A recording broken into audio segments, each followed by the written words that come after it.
The Select Committee will come to order. Today, we are beginning 2 days of hearings on the so-called Russian connection, the possibility that American prisoners of war in Vietnam were interrogated by Soviet officials and perhaps even transported to the former Soviet Union during or after the war.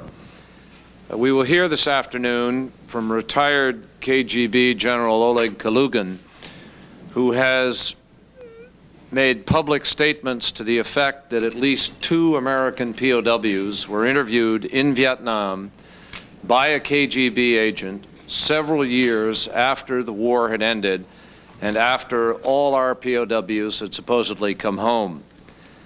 General Kalugin's startling account has been directly disputed by the government of Vietnam, discounted by the CIA, denied outright by the KGB agent who allegedly carried out the interviews.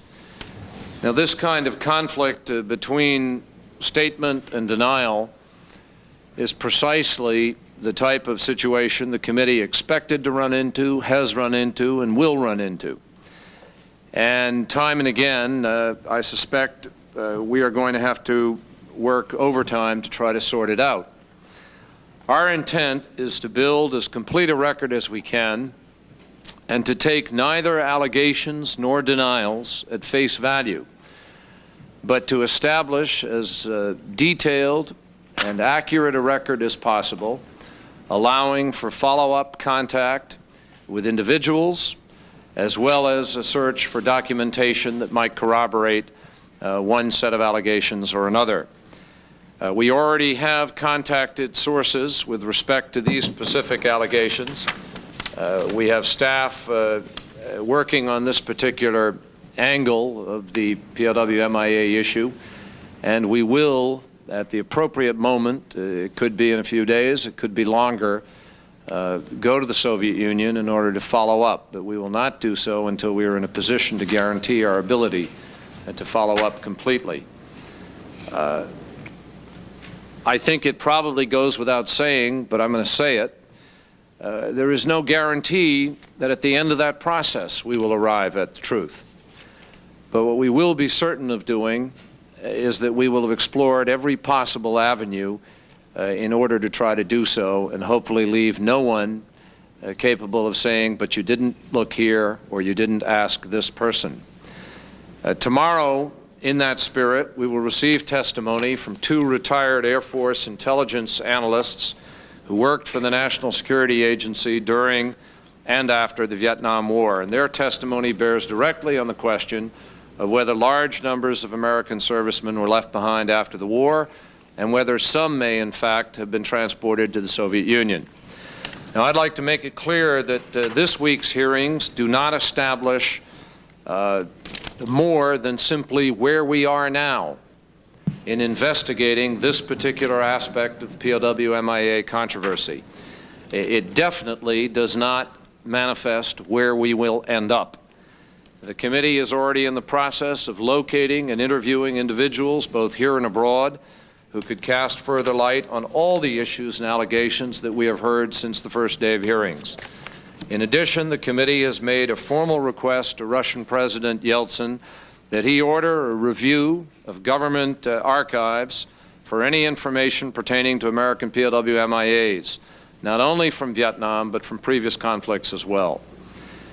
The end of the Cold War and the emergence of we are not yet sure yet what has provided this committee with an opportunity that previous inquiries have never had, and that previous executive branch investigations also did not have or did not choose to take advantage of. And that is to examine information that responsible officials on both sides of the Iron Curtain have had available to them, but have not been really accessible to the public until this time.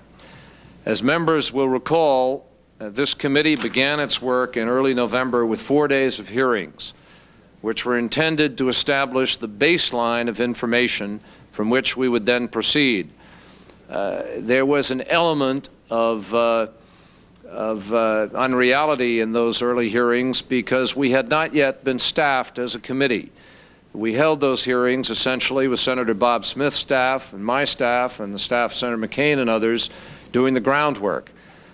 So there was an appearance that the committee was in effect really up and running, but we were hiring staff during that time. And in effect, the last 6-7 weeks, the committee has been up to full speed, and I think it's important to try to summarize where we are. The first set of hearings yielded a wealth of information from administration officials, veterans organizations, POW MIA families, and others. The Secretary of Defense, Richard Cheney, became the first Secretary of Defense to testify on this issue and to promise his full cooperation with the committee's work. Although designed primarily simply to establish a baseline, the hearings did break new ground. The head of the U.S. Office on POW MIAs in Hanoi, Mr. Garnet Bell, testified that he believed as many as 10 Americans may have been left behind after the war. In addition, former Vietnamese Colonel Bui Tin provided the first direct testimony by Vietnamese that American POWs had been interrogated by the KGB during the war.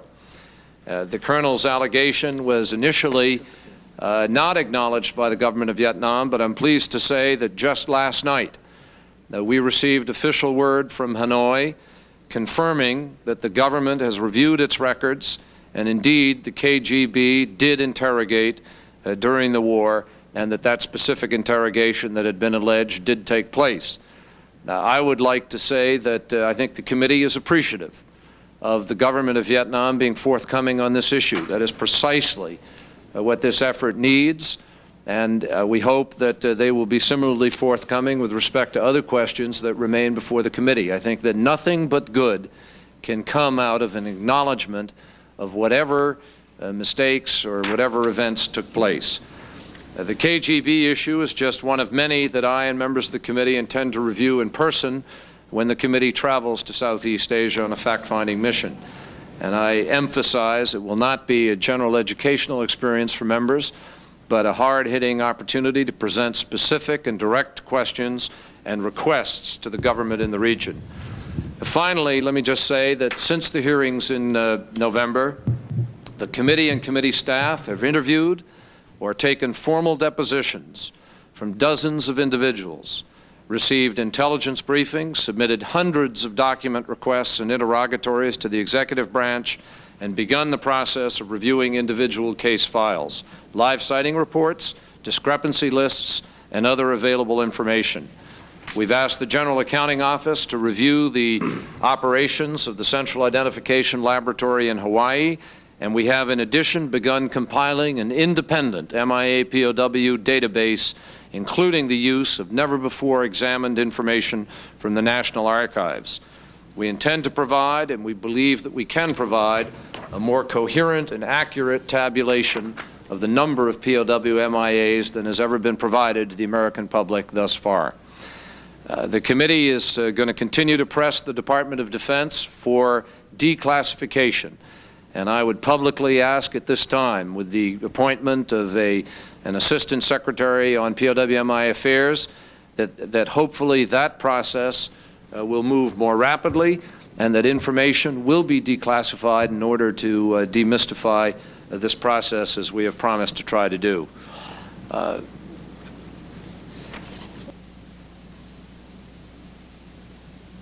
Let me just finally thank each of my colleagues for their extraordinary cooperation to date. This committee has a bipartisan, nonpartisan staff, and I think, Senator Smith, I appreciate your cooperation and the appreciation of all, because I think it has been effective thus far, and we've been able to get a tremendous amount of work done, and I look forward to continuing that process. General, this is a tradition here. You'll get used to it in the Soviet Union as democracy develops. But each of my colleagues has an opportunity to make an opening comment, and I'd like to turn now to the Vice Chairman, Senator Smith. Thank you, Mr. Chairman, and I'd like to welcome you, General Kalugin. We appreciate your coming here today. If you had asked me a year ago if we would be privileged to have the former KGB Chief of Counterintelligence of the Soviet Union sitting before us today in open session, I would have said you must be kidding. But these are dramatic times. no question about that. I concur with the chairman, what he has said regarding what I now believe a very active ongoing investigation into this issue. I believe the first large-scale comprehensive investigation regarding the POW MIA issue. We now have 11 full-time investigators working the issue and looking into the 5 areas that I mentioned in my opening remarks before this committee last November. As my colleagues may recall, the 5 areas I mentioned in my opening statement last November were as follows. 1, reviewing intelligence information in the possession of the U.S. government relating to possible American prisoners of war in Southeast Asia after the war ended. 2, challenging Vietnam on their pledges of cooperation, especially in the area of giving us unfettered access to prison sites where refugees have said POWs are still being held. 3, pursuing the Russian connection, which we will touch on today in open session with General Kalugin. Our investigators have already been actively pursuing this. 4thly, pursuing a comprehensive analysis of the Paris Peace Accords in 1973 as it relates to our prisoners of war in Vietnam and Laos, and exactly what promises were made by the U.S. to these governments. As the chairman knows, we will shortly be deposing many of the key players on the U.S. side from these negotiations. And 5thly, focusing more attention on Laos, where over 500 Americans were lost and only 9 ever returned. The American people should have no doubt where this committee stands on these points.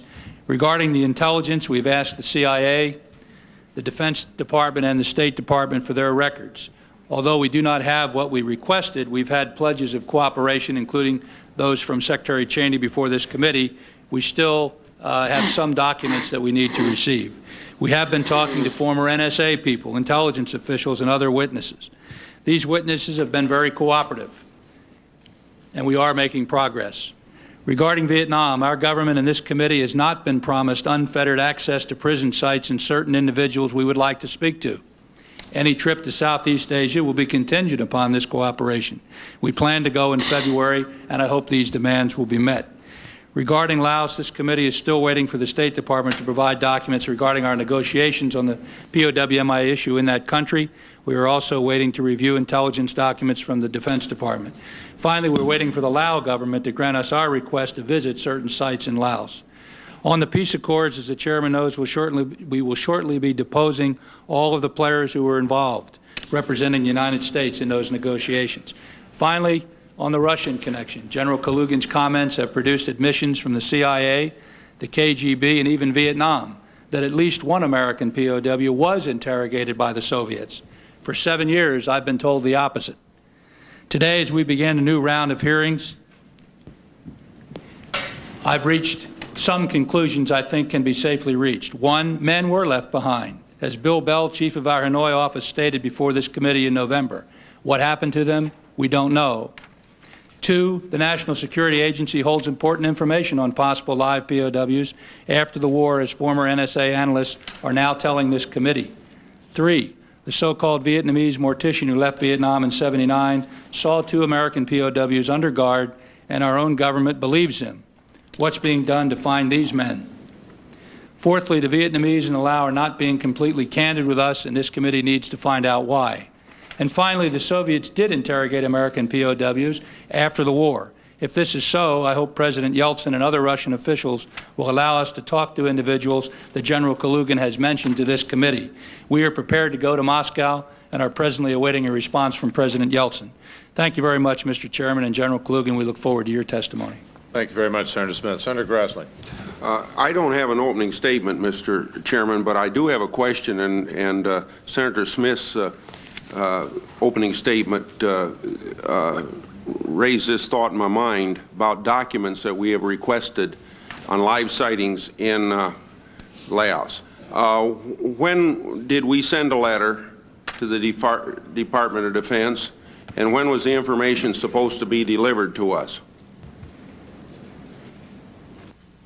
Senator, the letter was sent on the 15th of December, and it was the 20th of December, and it was due, the information was requested to be returned on the 15th of January. Yeah. Well, maybe from an experience I've had in the past with the Defense Department on this, I can flatly state that I see absolutely no reason why those documents could not have been available just as quickly as it take to put them in a box, for this reason.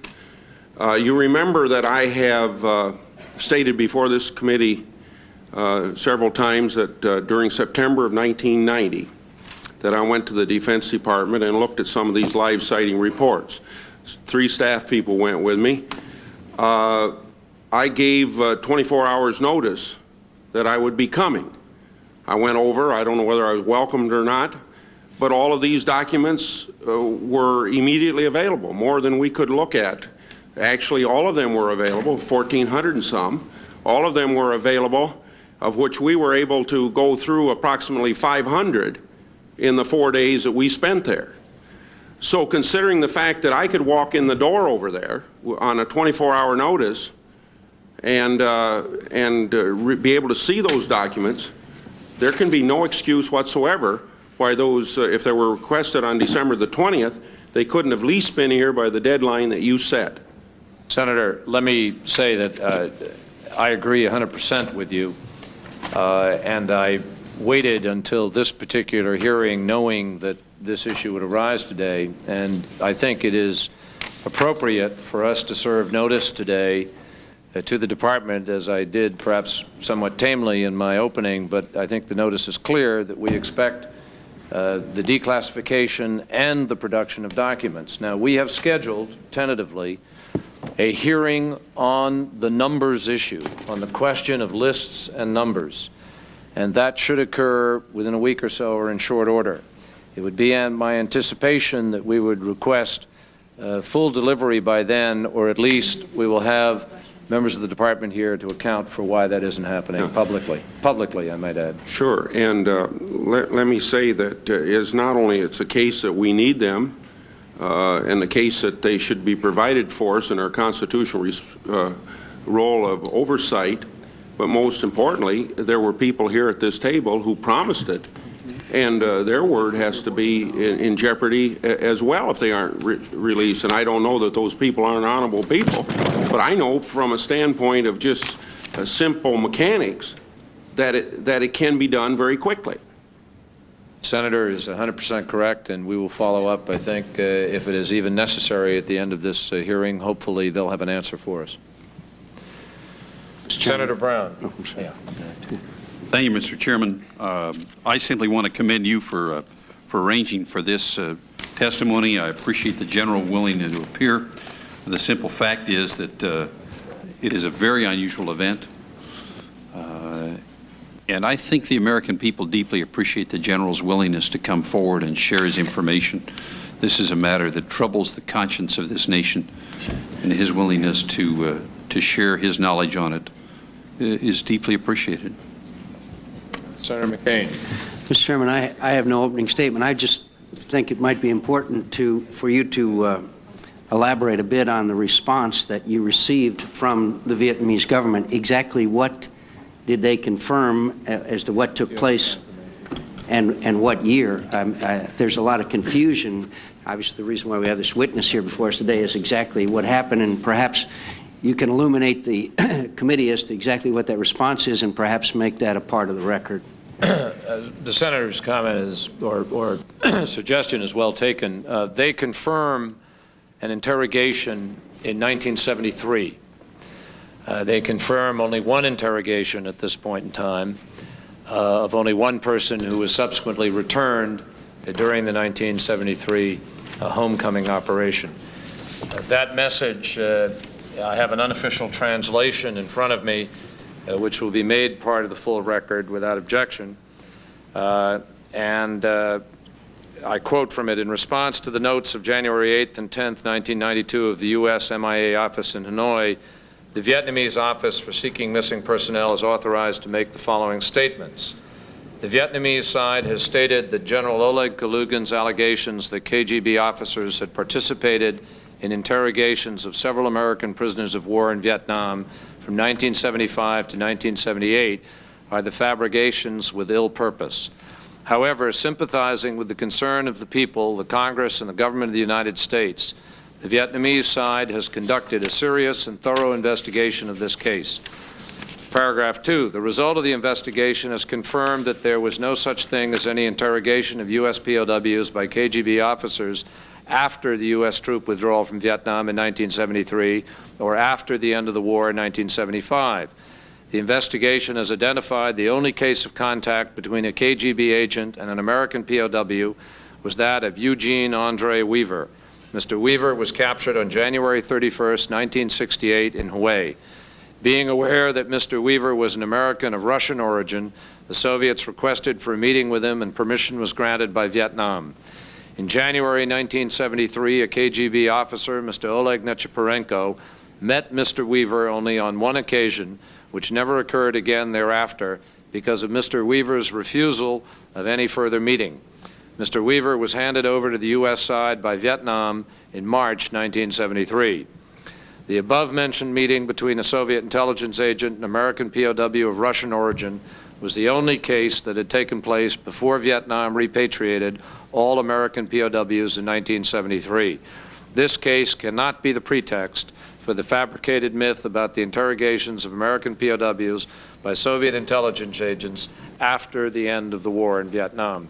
And that is the full text. Thank you very much, Mr. Chairman. And additionally, could I ask that a letter that I've received from the NAM POWs Incorporated, which is the organization for former POWs, be made a part of the record? Without objection, so ordered. Thank you, Mr. Chairman. Senator Reid. I have no questions. No, I have no statement. I'm sorry. Senator Coles, and Senator Robb. Thank you, Mr. Chairman. I have no opening statement. I'm looking forward to hearing from General Kalugin. Senator Daschle. Chairman, I also have no opening statement. I guess, except to say that I am concerned somewhat with the CIA response to the allegations thus far. It's too brief and it raises more questions than it provides answers. I would hope that at some point in the future we'll have the opportunity to discuss in greater detail some of the responses provided to us in writing by the CIA in light of these allegations. We will do that. Mr. Kalugin, General, could I ask you to rise, please, and raise your right hand? Do you swear to tell the truth, the whole truth, and nothing but the truth, so help you God? Whole truth and nothing but the truth. Could you pull the microphone up to you, General, a little bit close? Thank you. Would you state your full name for the record? My name is Oleg Kalugin, born in Leningrad, USSR in 1934, September the 6th. And General, if you could please, do you have an opening statement that you wish to make? Well, I would like to make an open statement which would give enough grounds for further questioning. I'm sure you do have questions. Pull the microphone just a little bit closer. A little closer. Okay. Pull it very close and we'll understand better, I think. Thank you. May I start?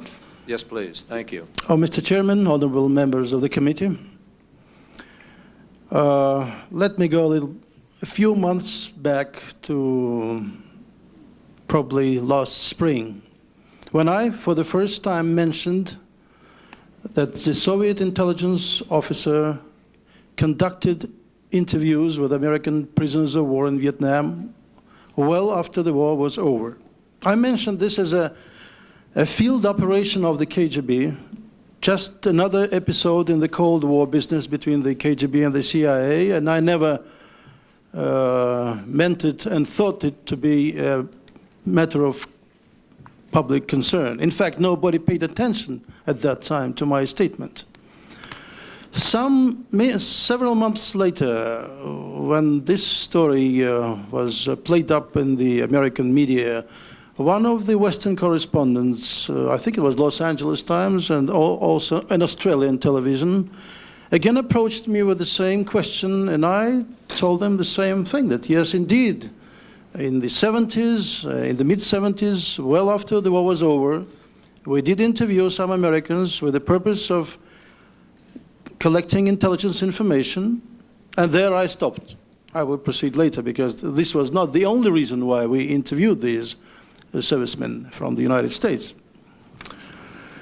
Then the story has been developing rather rapidly, and I was called by the U.S. Embassy in Moscow and invited to talk to one of the American officials, to be precise, the naval attaché, Mr. Yonov.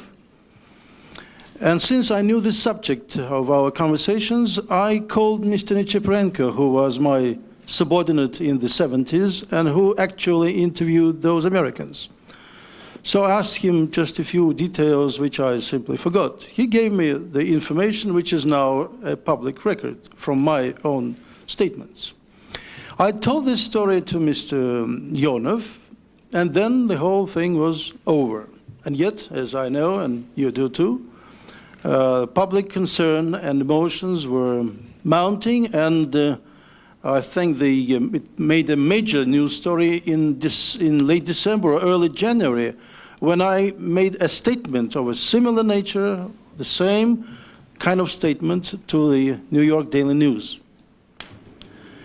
I would never rely on my own recollections of the past. Had I not had conversations with Mr. Nechepurenko between September and December of last year. So they are very fresh in my memory. And that's what he said. Yes, well, as a matter of fact, that coincides with my own memories of what happened. Well, the first time he went to Vietnam was in the early '73, but the Vietnamese would not allow him to talk to any American. Why did he go? Well, we, in our intelligence operations, sometimes recall the old glorious past. And the name of George Blake, who was recruited in Korea in a prisoner's camp, was just a shining example. That's the reason why we thought, why not try in Vietnam? Why not try Americans who are still kept in concentration camps or prisons? This is why Mr. Nechepurenko went to Vietnam, but he got no access because the Vietnamese would not allow him to meet any Americans. They provided him with some papers of their own investigation or interrogations, which he looked through and found some interesting material, but that's all. In fact, as you know, in those years, the Soviet-Vietnamese relations were rather cool. The Vietnamese still, though victorious, sort of were sitting on the fence. China on the one hand, the Soviets on the other. So our attempt to get in touch with the Vietnamese security officials and to have Americans interviewed directly was rebuffed in '73. Several years later, and this is where we differ, I would not specify the date, maybe in '76, and I brought the figure even '78 because that was the time when we concluded a formal agreement with the Vietnamese Interior Ministry.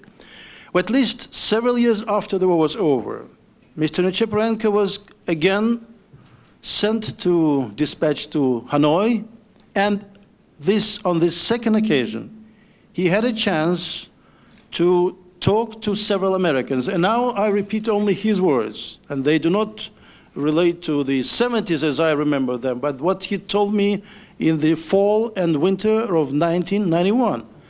And he said, don't you remember the first time I was not allowed to talk to them, but the second time, which was 2 or 3 years afterwards, and he would not even remember also exactly the time. He says maybe between '76 and '78. That's what he actually said, even I think on the NBC television program.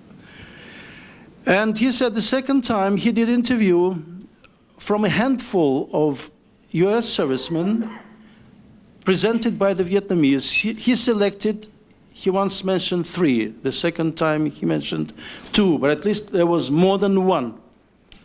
At least one I know very well because he was a CIA officer, and this was a major intelligence target, as you know, of penetration for the Soviet intelligence service. Well, now to put the record straight, the idea was not simply to interrogate these people. Well, after all, interrogation or interviews are something which we collect information and that's it. We wanted to have these people and to cooperate with them in the future. And this was the reason, or the major goal of Mr. Nechepurenko's second visit, to recruit Americans who would be willing to work for the Soviet intelligence in the United States. Well, at least one of those interviewed, but they were, as far as I remember, a CIA officer, a naval pilot, and an Air Force pilot. At least one of them definitely gave his consent to cooperate with the Soviets, and in fact provided us with telephone numbers in the United States where he could be reached at a subsequent date. As far as I know from Nichiporenko and my own memory, several months passed before those Americans were released from prison and went back to the United States. I know that they did go from the Vietnamese because they provided us with information about their departure for some destination, obviously the United States. For us, it was important because we had to establish our working relationship with them. So we waited for another 3 or 4 months before these guys settled down in the United States, would probably pass a security check, and then we tried again to get hold of them. Well, unfortunately, the numbers given were either false or, well, whatever happened. Anyway, the whole affair, well, flopped, and we didn't get the desired results. That's the end of the story. The whole story ended well before 1978. That's how I believe. But it was not in 73. It was somewhere between the 76 and 78. Now, I may repeat again what I have said on several occasions. When Nichiporenko was in Vietnam in the latter part of the 70s, he had been given a choice to pick up people from, but the choice was limited. It was a handful of Americans who were there in Vietnam, kept as prisoners of war, or for whatever reasons they were kept, but they were servicemen, and you know, this is absolutely clear. But after 78, when we concluded a treaty of cooperation between the Vietnamese Interior Ministry and the Soviet Security Organization, as far as I know, and this could be easily checked, there were no Vietnamese left in Vietnam against their will. Americans. This is according to American, of course, American prisoners of war kept in Vietnam against their will. This is according to my knowledge, but this could be checked through Soviet officials who dealt at length with the Soviet Vietnamese-American triangle in the late 70s. These people are alive. They know the overall picture. And I'm sure they would be willing to provide the United States government and the people of this country with whatever information they have, which would illuminate the events of the late 70s and the American POWs, problem as of that time. In my preliminary conversations with the U.S. Senate staff, I indicated some leads which would be helpful in the future, and I myself will do my best to help along in the investigation or in reviewing this whole issue. This is what I wanted to say. General, thank you very much. Senator Reid? Could you tell us what rules you're going to hold today as to how long questions are going to take? We're going to do, I think, a 10-minute round of questioning to give people adequate opportunity, and we'll stay as long as we need to. Congressman Gilman, I notice, is here. He's been on the House force on this. Congressman, if you want to take a seat up here, we'd be delighted to have you join us.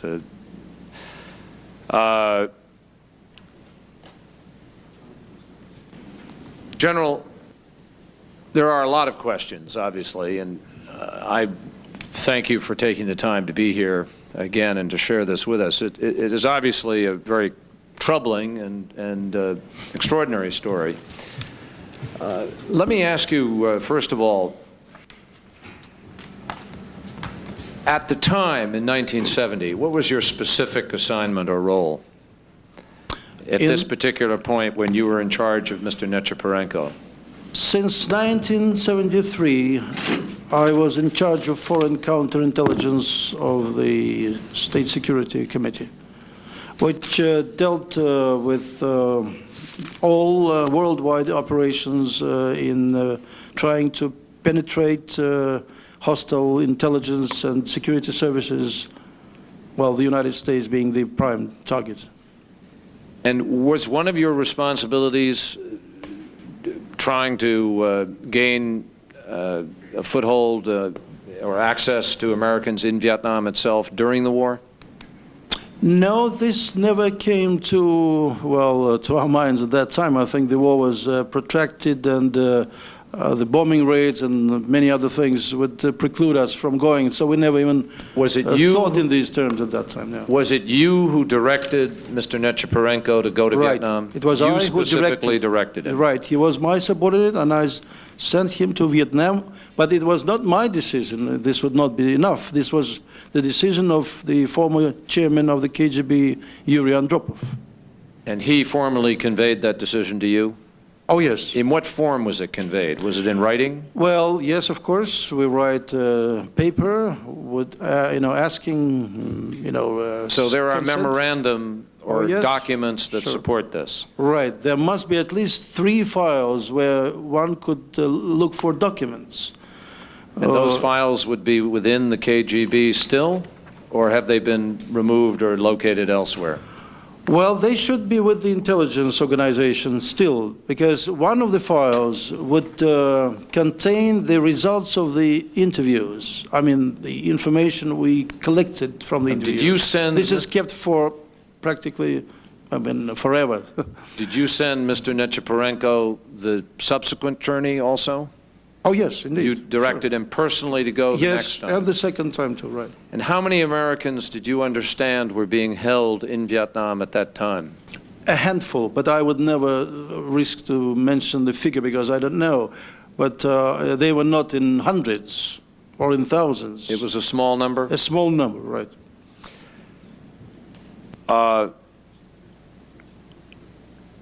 Do you have any idea how someone could have come home to the United States subsequently, having been held a prisoner, without families or someone in the community or someone here in the United States learning of that? Well, no, I wouldn't know. This is really something which, well, the United States is a different country from Russia. In Russia, everyone is kept under control, at least everyone out and in, they would be all known, but in the United States, I understand a little But you've different studied situation. the United States, you know it well, you speak English very, very well. Doesn't it strike you as strange that an American who was held a prisoner of war, whom you did not subsequently succeed in contacting because he gave you false numbers, would suddenly disappear into thin air in the United States? Well, this is indeed a rather unique story. After all, he would probably be expected by his kinfolk, by his service, and I would expect surely for him to surface and say, listen, here I am, alive. Well, how do you know he came back? Well, this I do not know. This is what the Vietnamese told us. So you do not know that they came back? I know this from only the statements made by the Vietnamese, that the guys went home. So we waited for 3 or 4 months before we tried to reach them in the United States. So in this case, I simply rely on what the Vietnamese told us. Let me, if I can, ask you to view with us a tape of the NBC Today show with Mr. Nechepurenko, if you would, just so we can confront what he said. Could I have you play that, please?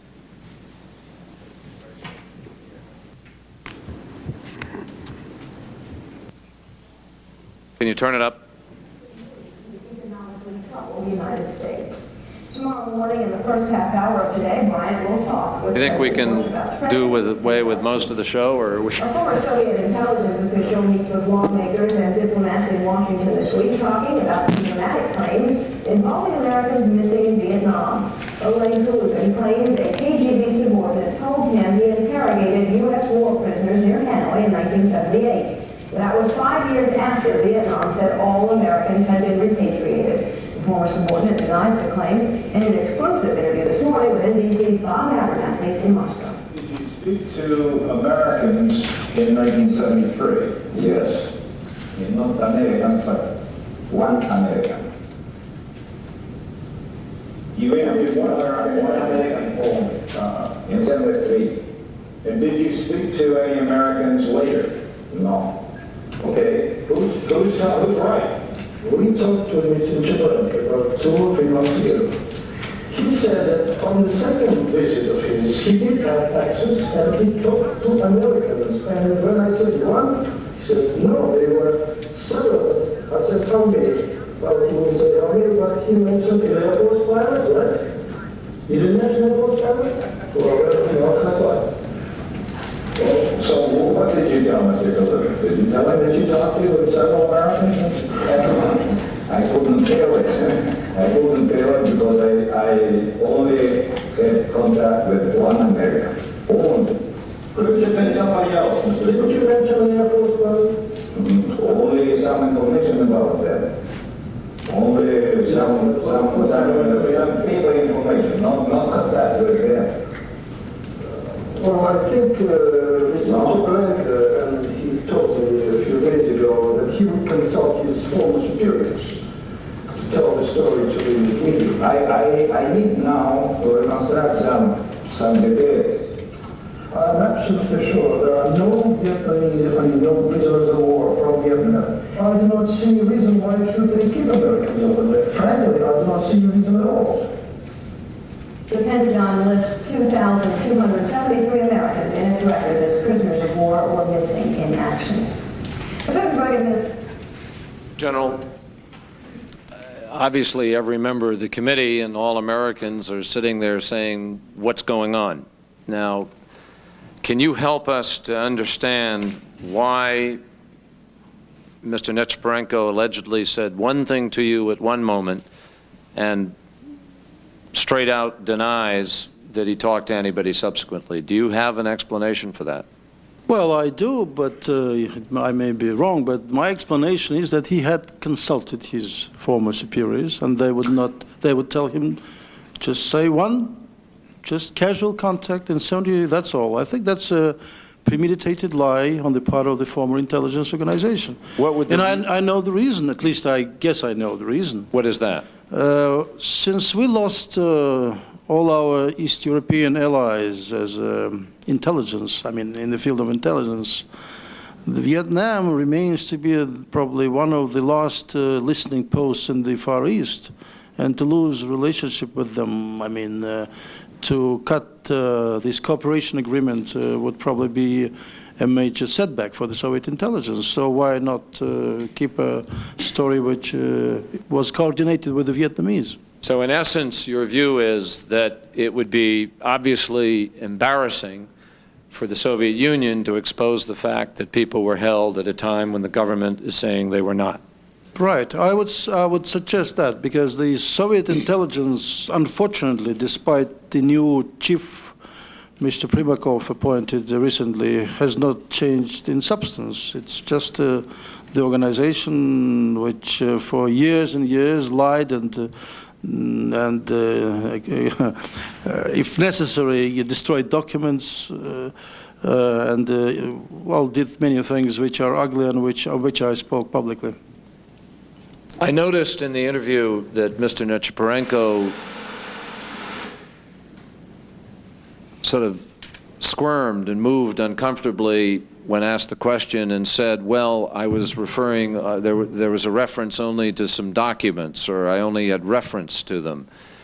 That seems to insinuate that they were there or that someone might have been there. There was a reference to somebody that he didn't talk to, but it seemed not to deny that somebody else was there. Am I reading that correctly? Well, unfortunately, they did not show the end of this interview. I don't know if it's complete, but it's not complete because I was there.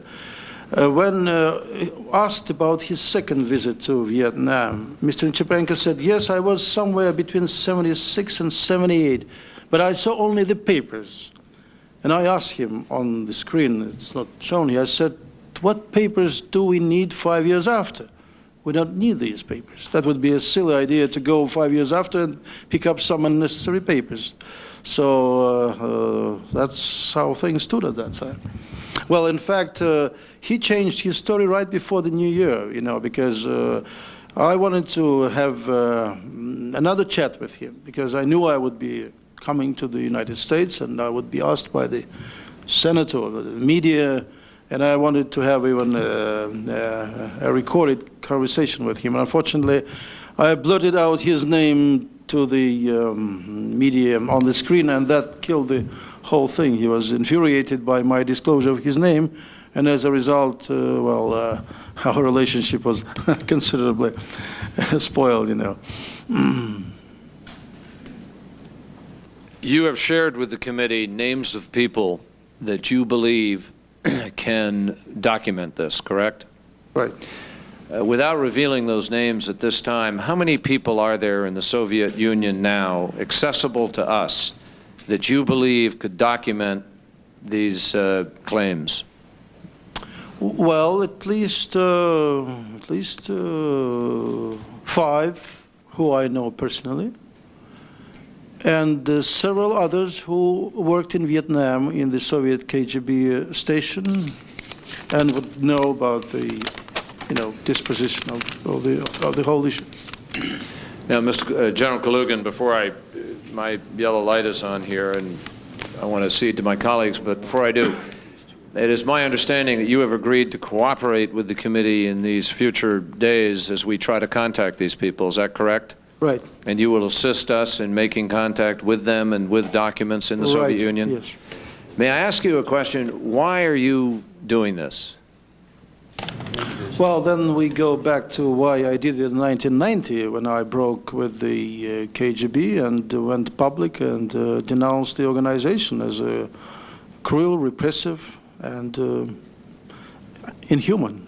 That's the, well, we have to go back to the history. What I'm doing now is simply a continuation of my old story for which I was sued legally, and deprived of my rank and pension and everything else. So I do not do anything new. I just continue the same old line which I just took and which does not change according to the circumstances.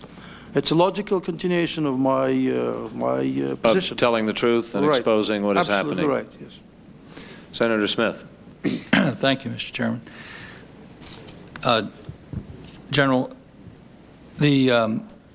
on the second trip of Nechiporenko, did Nechiporenko agree with you that trip took place in 76 to 78 time frame? Oh yes, he spoke on television about that. So he said he went to pick up papers. He confirmed right. that. That's right. And It must be in the NBC on tape. Can you keep the microphone Yes. close to you? It Thank you. must be on the tape, They probably cut the...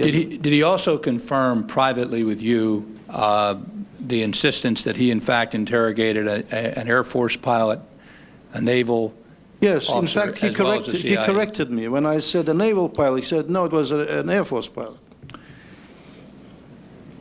When you said that he told you, Nechiporenko told you that he selected these 3 individuals, how did that selection process take place? Was he shown a list of American POWs? Was he shown a group of American? Yes, he was shown a list and apparently some results of the Vietnamese efforts to, make these people talk. Some people wouldn't talk, some would talk freely. So apparently that was the reason why he picked up those who were obedient, willing to talk, So Nechiporenko, based on his statements to you, went to Vietnam somewhere between 76 and 78, asked for and received, correct me if I'm wrong, asked for and received a list of American-held prisoners, and selected from that list 3 from which he interrogated. Right. Did he ever indicate to you how many were on the list?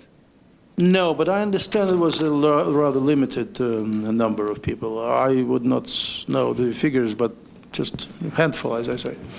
Reconstruct for me, if you could, briefly, this point. Two quick things. When Nechiporenko went to Vietnam in 1973 at your direction, what was the specific purpose of his going? To get in touch with the Vietnamese and try to get access to the American POWs. And when was this? Was this prior to the peace accords or after? Well, that was in '73. He now states that he went in January of '73. I would not remember. That was sometime in '73 or '74, just around that time. The date, though, is important because of the fact that the Paris Peace Accords were signed in '73, as you know, Right. and I know. 3 waves of prisoners came home, the last one being in April. Do you recall him saying whether it was post or pre-April '73? No, I would not remember. No. When you were on that program with Nechiporenko, did he have anybody with him? Thank you. Yes.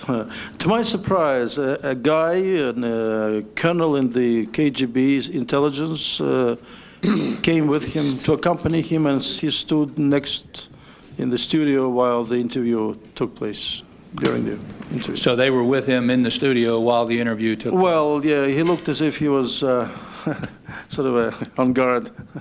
Had the KGB issued a statement, public statement, sometime between the time that you talked with him and the time of that interview regarding this issue? The KGB statement was issued in the beginning of January, I think on January 3rd approximately, just about the time when Nechiporenko was mentioned as the guy who went to Vietnam. Before that, the KGB never bothered to do anything about it. I just want to focus. Well, in fact, may I add a small detail? When Mr. Bakatin was chairman of the KGB, he is now out of job. But since August of 1991 to January 92, 4 months, he was the chairman of the KGB. And once in his office, I mentioned the POWs issue.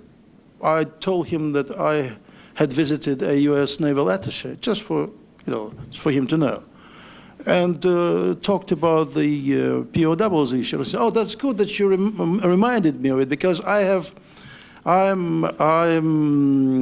must give an answer to Ambassador Strauss of the same issue." And what did you say to Mr.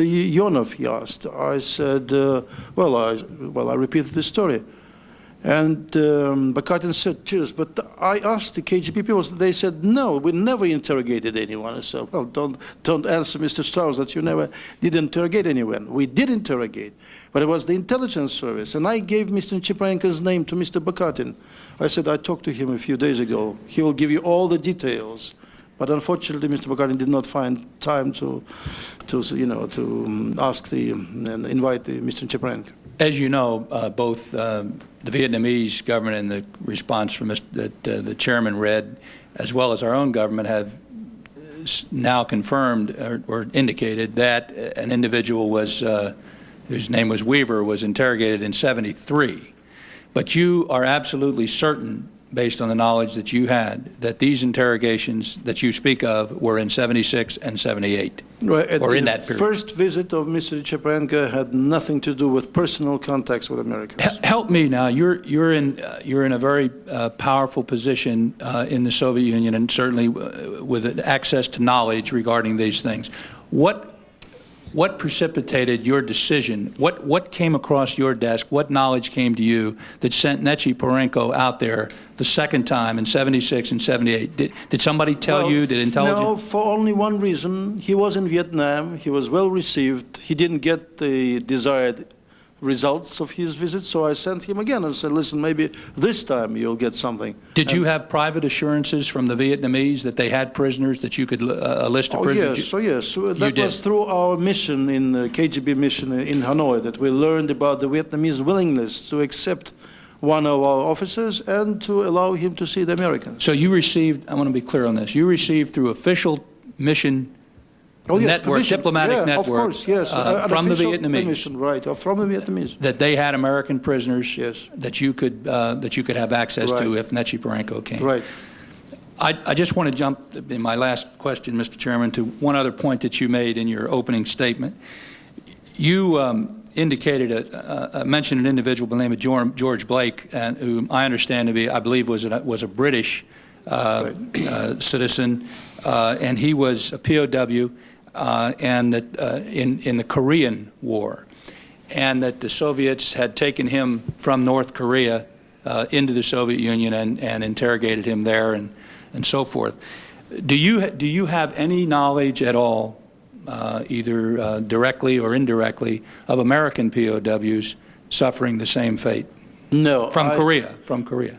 Oh, from Korea? From Korea. No, I do not know. Korea was too far away. I was a school, boy at that time. I wouldn't know. And from my experience in other years, I had never heard about it. Why would Blake, a British POW, have been singled out? No, he was questioned and recruited in Korea, by the way, George Blake. He was not taken to Russia. What year was that? Well, 53 or 52. The war started on June 25th of 1950, as far as I remember, and he was interviewed a couple or 3 years later. Thank you. Thank you, Senator Grassley. Yeah, and thank you for your testimony. More importantly, thank you for coming to help us do our work, and hopefully it will be very helpful. I would start with a common sense approach that a man of your position with the KGB and with your experience obviously should have known the controversy that your statement would cause. And I don't say this critically, but yet you have not provided any corroborative evidence. In fact, the one person that you identified has contradicted your statement. Some have therefore questioned your credibility. So a very simple question, but a very important one. Why are we to believe that your statement is credible, that you have no agenda, personal or otherwise? May I remind you then of one simple episode. 2 years ago, or about that time, I said publicly that the KGB was a state within a state, and which would do everything to disrupt the process of democratization in my country. I was denounced as a liar, as a mental jerk or something, and I was stripped of my honors and everything. But a year and a half later, Mr. Gorbachev, after his return from the Crimea, said the same. The KGB was a state within a state, and he confirmed what I had said, previously. I also mentioned one case of former Bulgarian emigre Markov, who was assassinated by the Bulgarians with the help of the KGB. I was denounced as a liar, and the KGB also wanted to sue me for this insinuation. Well, today there are at least 11 people who would testify about the assassination of Markovs and KGB's involvement in this case, at least as an advisor, in advisory capacity and in providing them with the weaponry. Well, in fact, everything that I had said so far found at a later time confirmation, and I do not see any reason why I should feel I should feel unsafe, or I tell what I know, and there is no reason, I do not see any reason to doubt my words. But of course, you have the benefit of reason, that's of course your business, but I do not say things which I do not know, or which I would do deliberately for any personal or any other interest. Okay. In your deposition, you state that Mr. Nechepurenko recanted his story after the Russian intelligence service denied it, and after the KGB official accompanied him to the NBC studio where he denied it. Do you know for a fact, or do you have it on reliable information, that the KGB persuaded Mr. Nechepurenko to deny your statement, or instead is your statement based on only hearsay, or is it strictly a matter of circumstances as you've outlined in your deposition? It's my educated guess. Okay, yes. Is it true that the GRU, and I understand that's the Soviet military intelligence, and not the KGB, would have more reason to interrogate American POWs for their military-related information? Yeah, I would imagine, yes, they would have more interest, right. And isn't it true that if American POWs were sent to the Soviet Union, the GRU and not the KGB would bring them there? Well, in the first place, I would doubt very seriously. In fact, I would reject the idea of American POWs taken to the Soviet Union. We don't have to take them to the Soviet Union. They could have been interrogated in Vietnam. The Vietnamese wanted us to interrogate them. Secondly, I mean, it's for technical and practical reasons. Secondly, to take any American against his will to the USSR would require a major political decision by the Politburo and Brezhnev personally. And if you recall the Soviet-American relationship at that time, the Soviets were very sensitive about rocking the boat of our bilateral relationship. They would never risk, because of one or a handful of Americans to be taken inside, to damage the, the Soviet-American relationship. That was utterly impossible. It makes no practical sense, no political nor military. They could have been interviewed on the spot, and that made sense, indeed. I don't dispute what you say, but from the standpoint that wouldn't it be possible that the Soviet Military Intelligence Agency, the GRU, could have interrogated or could have even brought American POWs to the Soviet Union without your knowledge, because it could only happen with your knowledge? Is that what you're saying? No, I do not say that, no, but I simply say that the Soviet government, the military intelligence would never risk to take any American without a major political decision of the Politburo. They would never do it. This is why I'm sure they were not taken to the USSR. But the fact that they were in Vietnam, and apparently, this is my also educated guess, that they did interrogate, I'm sure that happened because they did have a major interest in American know-how, in weaponry, in details, instructions. This would be a natural thing to expect, but this is my assumption. I do not assert that this really happened. But isn't it logical that if they were going to interview American POWs, that they would do it away from a war zone? Well, this I would not know, really, but not necessarily in the Soviet Union, I'm sure. But very well could be someplace away from where war was imminent or possible, and that would obviously be... I would not comment on that simply. I would not know that simply. You indicated that at least one of the interviewed prisoners returned to the U.S. and was seen on TV. Who saw him on TV? Was it you or was it someone else? No, I was corrected by Nichiprenko when I mentioned some officer of the CIA who we had a contact with. And I thought this was the guy who we recruited in Vietnam, but he said no, that was another guy from another place, which one I do not remember.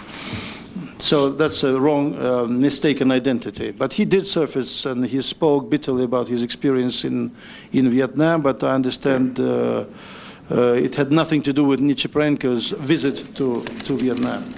Okay, so then I was going to ask you to recall more about that, but the point is then that statement was, you changed that statement later on because of clarification, right?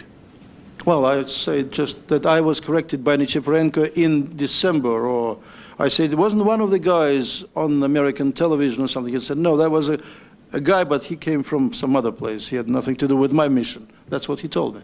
So I correct myself, and I corrected at that time. Could I ask you, in regard to your statement about the Vietnamese government telling you, and that's your only source of information, that 2 American POWs were returned to the United States. In what manner did the Vietnamese say that, and to whom did they tell that? Well, I think they told this to the Soviet KGB mission in Hanoi, and they would relay to Moscow. That's normal procedure. Do you think it would be possible to track individuals who made the statement? Well, that's what I think that we could find, aside from those 5 who I know personally. There may be some others, an interpreter, for instance, or the chief of station of the mission of the KGB in Hanoi. They would certainly know such things. Okay. Without them, nothing could happen in Vietnam. Why do you think the U.S. government, as well as the KGB, as well as the Vietnamese, would all deny what you're telling us today? Well, I do not know. I may have some views on the subject, but I do not really know. I would not. Well, I think those views might be helpful. I'd like Well, to for instance, hear at least one point. As far as the Russian government is concerned, it may not know many things. If you remember, I mentioned Bakatin as a chairman of the KGB who almost replied to Ambassador Strauss that there were not a single case of Americans having been interviewed in Vietnam, and he would lie inadvertently. He didn't know about it. So don't forget, we have a complete change of political structures in Russia today, and many people are simply not knowledgeable, and they may be easily misled by the old guard who want to keep their secrets to themselves, or probably sell it to the West at some other time. I don't know. Mr. Chairman, thank you. Senator Brown. Thank you, Mr. Chairman. General, I noted that you've spent 12 years in the United States,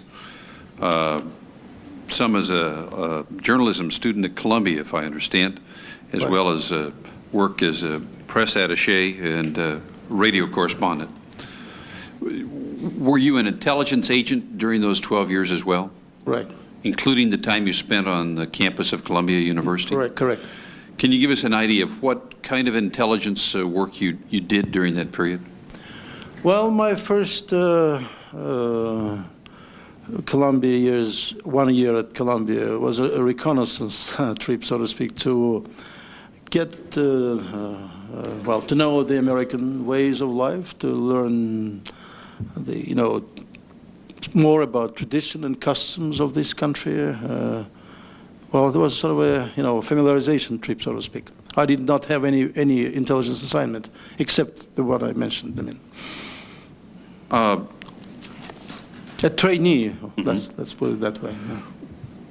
We are familiar with the concept that the variety of intelligence agencies that the United States has doesn't always share everything they know with others, other intelligence agencies. You've already talked a little bit about the GRU and how their assignment and their focus would differ from the KGB. But would the KGB, in fact, know what the GRU was doing with regard to U.S. POWs? Is it possible the GRU did some things regarding U.S. POWs that the KGB would not know of? Well, that's possible. Well, the GRU is an autonomous organization, and the KGB's role in regard to the military intelligence is to protect this agency from foreign intelligence agencies' penetration, and second, to control their political health, so to speak. That was the major role of the KGB. Otherwise, they would act autonomously and do their things without KGB's knowledge. Well, the field of electronic countermeasures, being a military matter, would I be right in assuming that the GRU would be the one primarily concerned about that, not the KGB? Well, the GRU has a hand in this, probably more in terms of scope of operation than the KGB, right? Our chief task is in electronics is to intercept, messages, diplomatic and otherwise. The GRU has a more, military application and on a greater scale.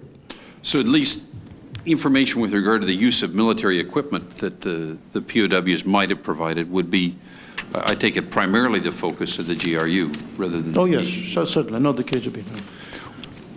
Well, in fact, the only case I know when the Soviet KGB went to Vietnam to inspect the U.S. Embassy, that was after Saigon was taken over. And so a team of KGB officers, at the request of the Vietnamese, saw the U.S. Embassy and how it was equipped, so what kind of protection, electronic and otherwise, they had. That was the only case of the KGB involvement in purely technical affairs, at least the one I know. With regard to your obligations, I know you remember the Soviet Parliament before it was dissolved. I was until January of '92. Since the demise of the Soviet Union, I'm no longer a member of Parliament. We talk a lot about term limitations here for us, but we hadn't quite thought of that. Well, that was unexpected, indeed. What obligations do you have with regard to confidentiality of the information you gained in your job? Well, I do have a lot of obligations according to the old rules, but I think it's time to set new rules. Nobody wants to do this, so I try to do it myself. That's a risky business, I understand, but what can I do? Is the current government indicated to you or outlined to you restrictions on what you're permitted to divulge and not divulge? Who? The current Russian government? Oh, I didn't talk to the Russian government on this issue, not at all. And they never asked me anything about this issue either. I'm afraid the turmoil in Russia is so rampant today, they don't care about such things, at least not for the time being. Probably at a later stage they will do something, but not right now. They are incapable of just, doing things of that So nature. in terms of disclosure, are you violating any rules or obligations which you have by making these disclosures?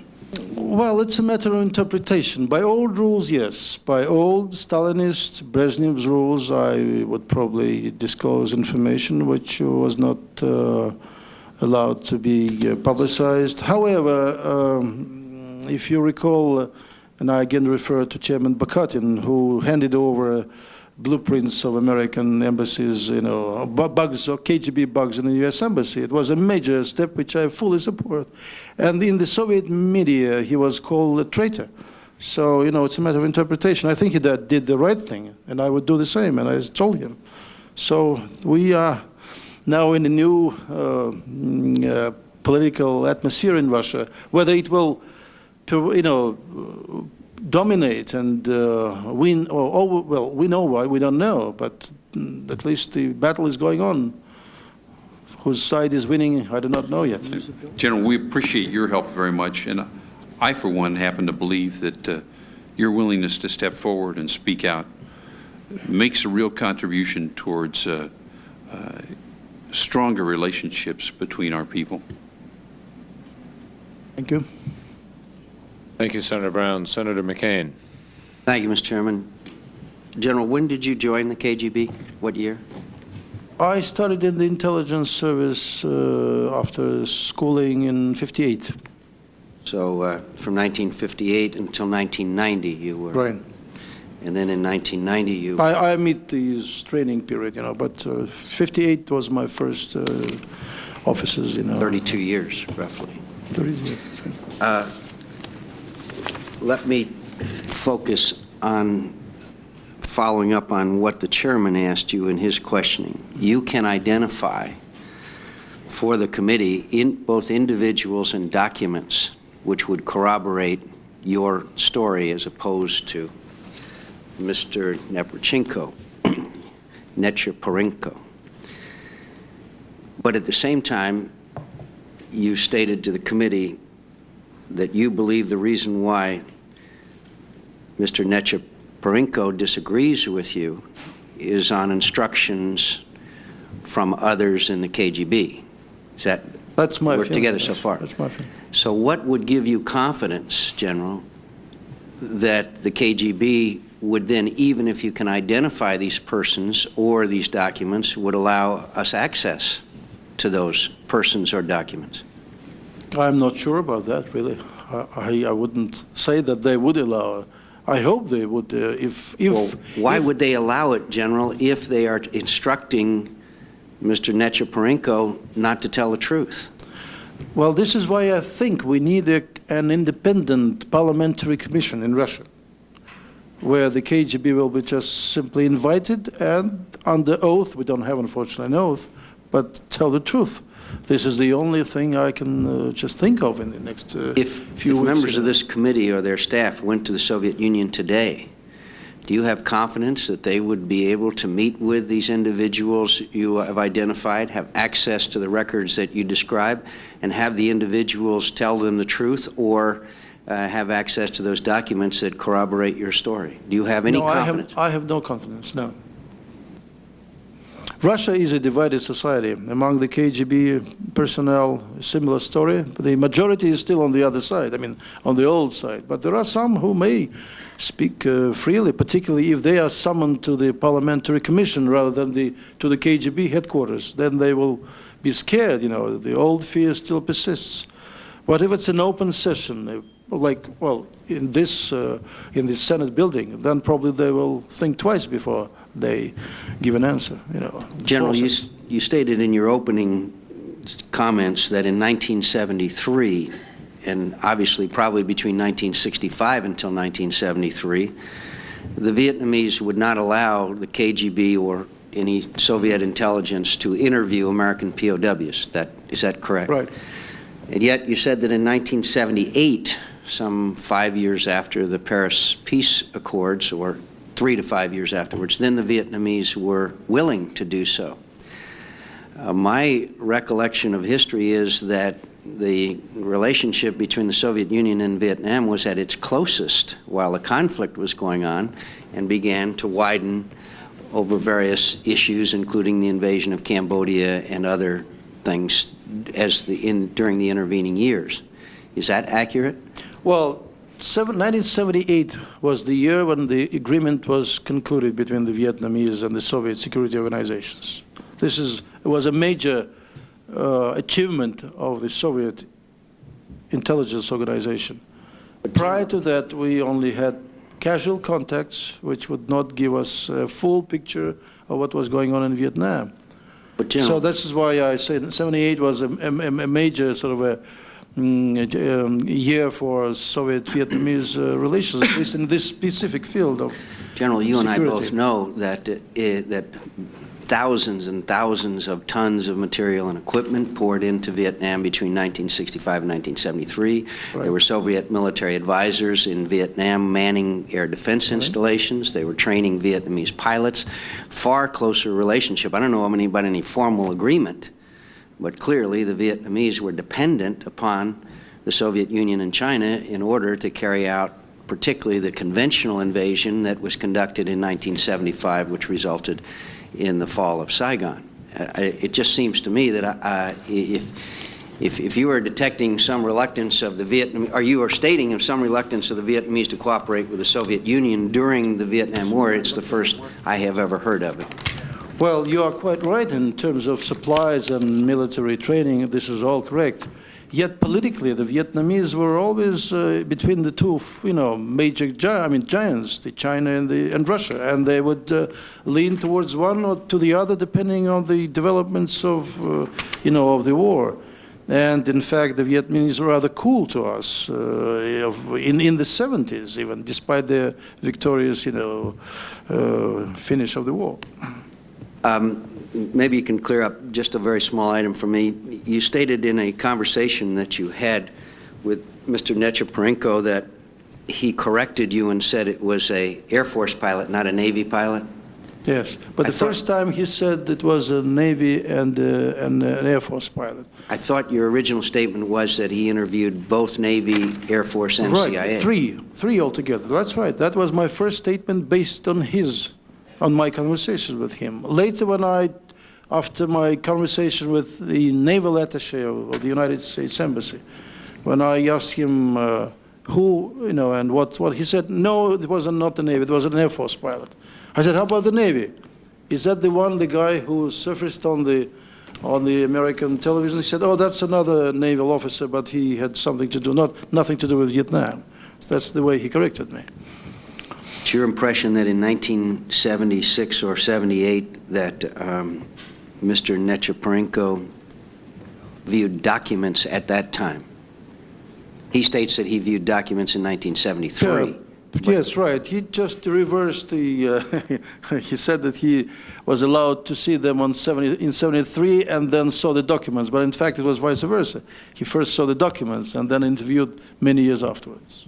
I'm sure. And who would care about documents of 5-year-old? They don't know. In intelligence, it's a very perishable material. You can't keep it for a year. I'm sure that you will provide us with the information concerning who would know which agencies and where the files are kept. All that information you will provide the committee. Is that? Well, in the intelligence agency, there would be at least 3 types of files where one could look for such material. First, the information obtained from the American POWs. It would be kept in separate files related to CIA activities or any other, records concerning the American statements obtained in Vietnam. The second file would be a personal file of Mr. Cheparenko, his trips abroad, and all documents related to his overseas trips. And the third one would be financial file, which would also indicate when and how people would travel around the world.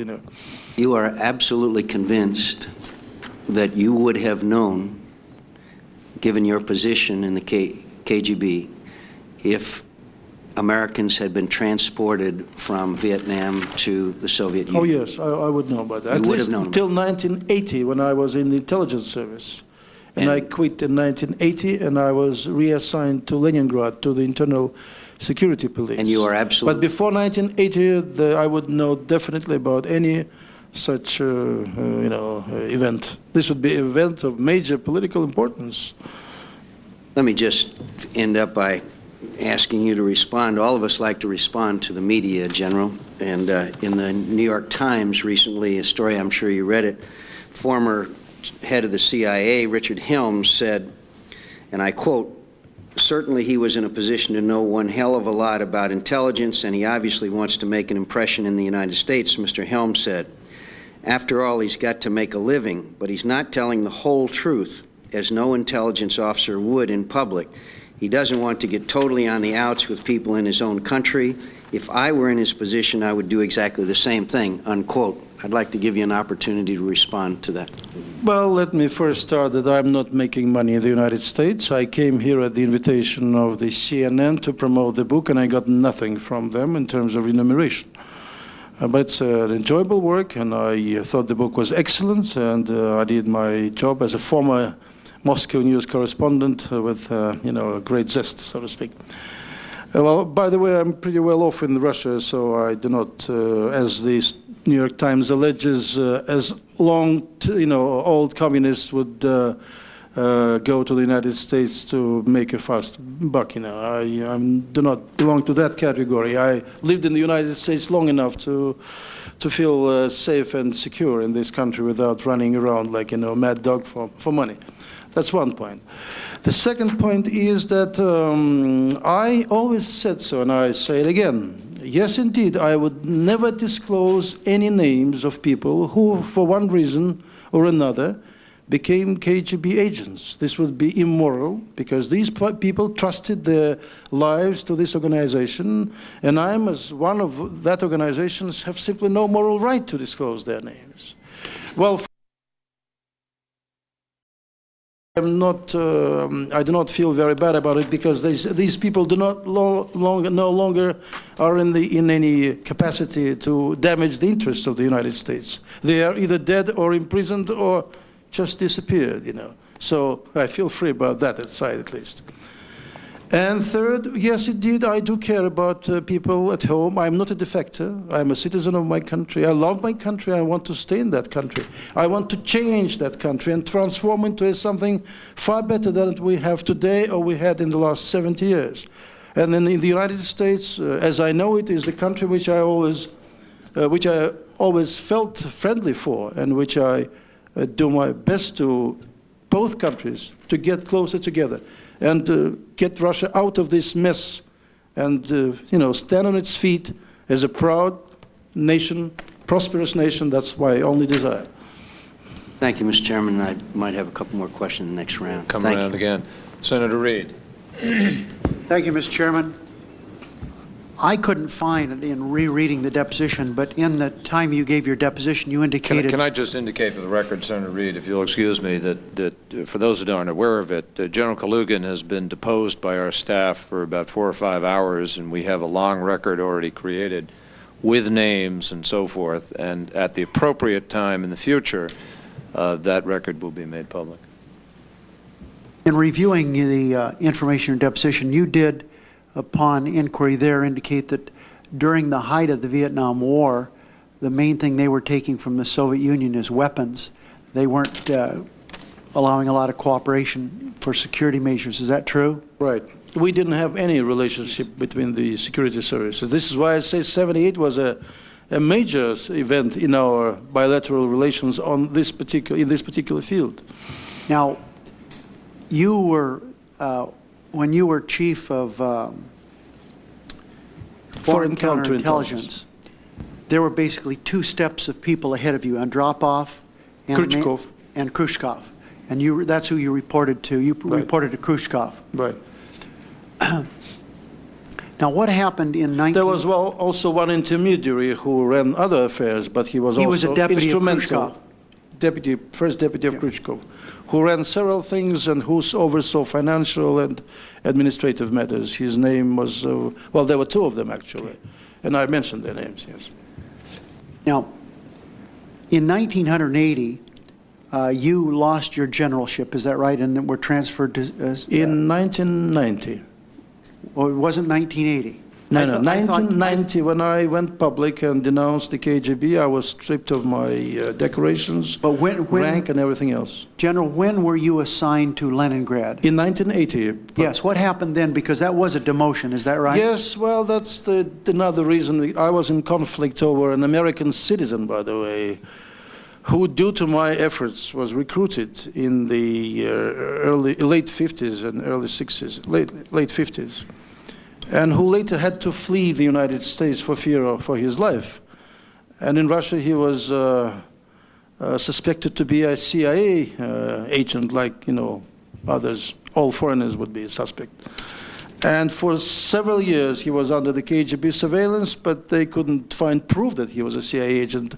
As a result, he was imprisoned for a fabric charge, you know, of the illegal currency transactions. So when I learned about it, I protested to Andropov, and I said that was a major violation of human rights. But at that time, to raise questions about the KGB's justice was a rather risky thing, really. And as a result, I was relieved of my duties in intelligence and sent to Leningrad as first deputy chief of internal security police. And that was a demotion? Well, yes, of course. After all, Leningrad is not the first city in Russia, but not the second either, as they say. But anyway, it was a demotion, of course. You lived in the United States 12 years. From 58 to 1970, with some intervals, brief intervals. Are you from the Republic of Russia? Are you Russian? Yes, I was born in Leningrad. I'm a Russian, yes. You know, the story you tell, just a little bit we've heard, and I've read the deposition, is interesting to say the least. You were dealing in the highest levels of security with your country and our country. Have you ever considered writing a book about it? Well, as a matter of fact, I completed that book in last June, and the American POWs interrogation is in my book, submitted to my publishers in June of 1990. 91, excuse me. Is the book been published? Oh no, it's not. Has been published yet. But I hope it will be published someday. So the book has been submitted to publisher, and you hope to... Right, to my literary agent who is looking for publishers. Is it an American agent? No, a British citizen. So if any, you have in effect, because this is a question people have, and I think Senator Grassley mentioned it, or if not, one of the senators, you've made no money as a result of your testifying about the POW MIAs. This has been no money involved. No, I didn't make any money at all, and I did not intend to make money on such issues. You've done this because you think, you've explained why you think it's the right thing to do. Absolutely right, yes. And you hold no official position at this time in your country? Right now, no. I'm a retired KGB general. My last position was People's Deputy of the USSR, but that all ended in January of 1992. Well, that's it. You have not at any time solicited any funds from POW MIA groups? Have I solicited funds from any POW MIA groups? Myself, no. In fact, the whole story, as I said, I mentioned it many months ago, and I did not attach importance to it. I thought it was one of those, regular field operations, which are of some interest, but none of public really concern. The report that we are preparing here will be submitted to the rest of the Senate and to the American public at a subsequent time. And a question I think that is so important and is on everyone's mind, even in your own words, General, you indicated when explaining the work of the KGB that, in your words, and I made some notes here, people lied and destroyed documents. You've indicated there were assassinations. Your being one of the bosses, so to speak, why couldn't this just be a continuation of your work that you learned? You know, you were in the business for 32 years. Why should it continue? No, why couldn't your story be a continuation of the intrigue and deceit and lying and destroying records that you were involved in for some 32 years? Well, it makes no sense. I'm 57 and I lived a very interesting life. Today I want to live a different life, just an honest and simple, and just that's it. You may believe it, or as I say, take it, leave it, but that's how it is. Mr. Chairman, I have no further questions. Thank you very much, Senator Reid. You really have come to know our colloquialisms pretty well. Senator Robb is not here. Senator Daschle. Senator Kalugin, you mentioned the KGB was a state within a state. Does it still exist to the degree that it existed in the past? For instance, are there KGB agents remaining in the United States, to your knowledge? Well, the KGB does not exist any longer. It has been disbanded as an organization, has been split into several units. The intelligence service remained practically intact, but as far as I know, it's going to be reduced and considerably. But the personnel in this organization is an old guard who some of them are really longing for a return of the old times. Well, as to the agents in the United States, I frankly doubt there are any today. You doubt that there are any? I simply doubt because of the numerous defections from the KGB and several moles which the CIA had inside the intelligence. I think the Soviet intelligence network was just destroyed, you know. It makes it simply too adventuresome and risky business to stay in the network today. It makes no sense. I guess I'm surprised at that because of your comments with regard to why your colleague was unwilling to divulge the truth. If he was unwilling to divulge the truth because of the presence of the old guard, what concerns me is that mentality must still exist. And if that mentality exists, it does. So do many of the objectives which generated from that mentality, one of which, of course, was to learn as much about current U.S. positions. Correct. This is right. So that seems contrary. No, it's not contrary. The old guard exists. It has hopes for a return of the old times. And, well, it was unfortunate when I heard Mr. Nichiporenko's remarks about Mr. Bakatin's act to hand over Soviet blueprints to the SMers. He said he would never talk to a scoundrel like Bakatin, which suggests a major rift, between or within the intelligence service. And I would say the majority are more to lose from the new events and new developments in Russia. Indeed, they were thriving on the Cold War. That was the intelligence organization. It was so huge, so wasteful, because they had their main enemy in the United States. Now there is no longer a main enemy. What are they supposed to do? They have to go elsewhere. Where to? It's not an easy thing to find a good job now in Russia. So the intelligence service is probably more than any other institution in the USSR is interested in its self-protection and self-preservation for its purely egoistical purposes. Given what you know of Mr. Primakov and all of the structural changes that have occurred within the last 12 months, would you say you are relatively optimistic or somewhat pessimistic that we will receive the cooperation that would be absolutely necessary for us to succeed in gaining access to the documents? Well, Mr. Primakov is an intelligent, flexible, easily adjustable gentleman who could survive in various circumstances. In fact, he did. He is far better than his predecessors, I would say by his intellect in the first place. And just to And clarify, knowledge, too. just to clarify what those documents would tell us, will they tell us the number of POWs known to exist, at least by the Soviet Union as it existed back then? If you mean the documents which I refer to, you will not find more than 2 or 3 guys mentioned in those documents. If we talk I'm not about looking for names as much as I am the quantity of those who were known to exist within the Soviet, or within Vietnam. well, this the question has to be placed, and I think this will be done, to those who were in the political intelligence and knew the whole spectrum of American, Vietnamese, and Soviet relationship. They would know the number of Americans No, but will kept, those, the number of people released, and when it all happened. They would that know information would be in the documents? I think, yes, surely. Would you surely. expect that the documents would also provide information with regard to personnel who may yet remain in Cambodia and Laos?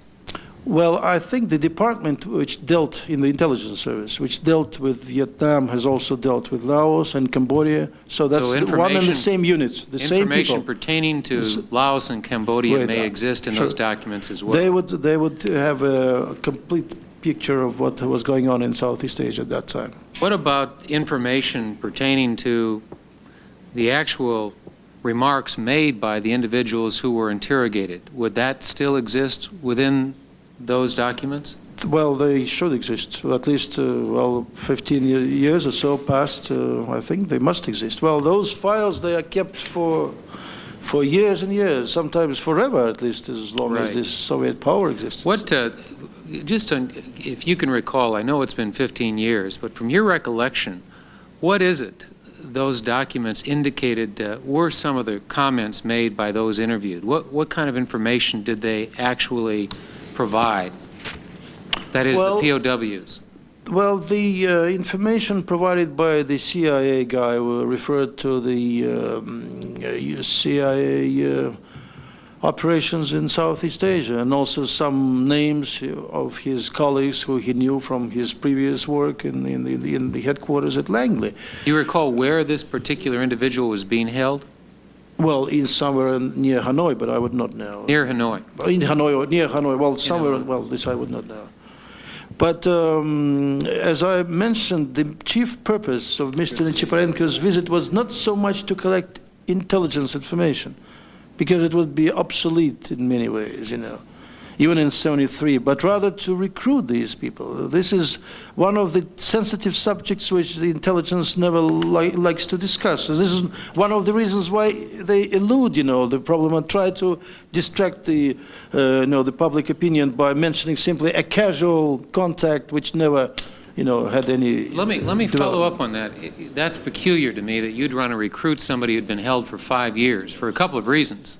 Number one, this guy wouldn't know squat about what's going on. And number two, it would seem to me that he would be a very visible individual within the community once he's released, and would not very easily be able to cooperate with somebody within the KGB because of his notoriety as a prisoner of war held as long as that individual had. Wouldn't those concerns justify some skepticism on the part of the KGB as to their value? Well, we waited for at least several months before they settled in the United States, according to the Vietnamese. They left the Vietnam, and we waited for another several months, I don't know, just for them to settle down.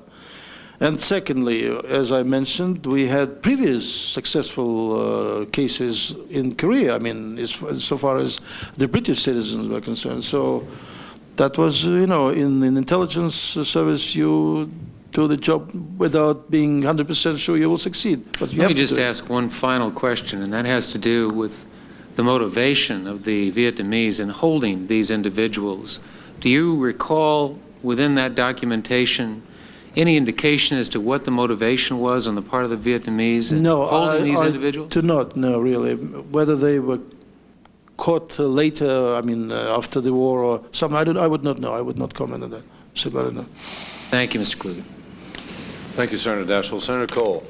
Thank you very much, Mr. Chairman. General Kalugin, you stated that the KGB hoped that some of these former POWs might provide intelligence to you.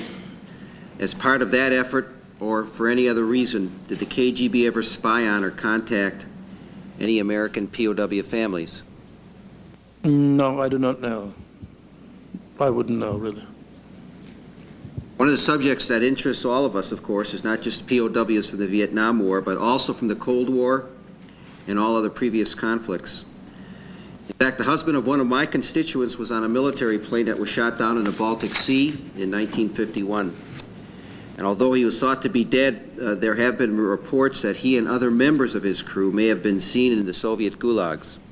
Do you have any knowledge of Americans ever being held in Soviet gulags? No. I'm sure today it's impossible to keep such things, without public knowledge. There are no secrets today in the USSR. Anything that happens, particularly when it concerns foreign foreigners, would be known all over the world. Even a few political prisoners, well, that's what they are called. In fact, some of them were caught as spies of the CIA, but Soviet citizens. Even all their names are today known. Can you imagine an American or a British or a French citizen kept in the Soviet Union without that public knowledge? That's impossible today. It was possible in Stalin's times, yes. Oh, at that time, dozens or hundreds and maybe thousands could be kept incommunicado and no one would know what happened to them, but not in the past 10 years at least, or probably not 7 years, let's put it more correctly. So your certification can go back in terms of perhaps 7 years? Well, but I not talk beyond about that. the perestroika period, so to speak, which Right. opened up many formerly closed areas in Russia. Of course, in Brezhnev's time, there were also lots of lies and hypocrisy. And I know at least one case when Brezhnev lied directly in the face of the U.S. President or Secretary of State, I do not remember. He said the lie, which he knew it was a lie.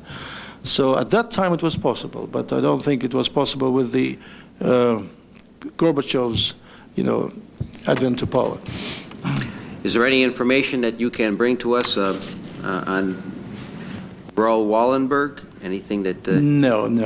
I have all the same information you have. I think as far as I remember, a couple of months ago, several documents, new ones, were released in Moscow about the Wallenberg's case, and they all testified to the fact that he had died, in the 40s, late 40s, 47 or something. With respect to camps, prison camps that may or may not still be operating, did you say a few minutes ago that they're not operating anymore? Oh, in a political, no. They're not operating anymore. There are some people, but they are also a handful in Russia, who are called political prisoners. But by Russian definition, they are not. They are spies. Whether they spied for ideological reasons or for money, it's a different story. In all countries of the world, spies are spies, whatever their motives are, So, but some organizations tend to think of these people like freedom fighters. Well, let's wait. But these are really individuals, not hundreds or anything. Huh? What is your knowledge about these prison camps when they were operating in terms of how they operated? I do not know anything about prison camps. I was in the intelligence service, and this is an entirely different organization. So it's totally, in terms of what the facts were with respect to the camps, that's totally foreign to you? It is foreign to me. In fact, the camps are all under the supervision of the Interior Ministry, not the KGB. The KGB also controls the Interior Ministry. That's another thing. But technically, all camps are under Interior Ministry's control in their jurisdiction.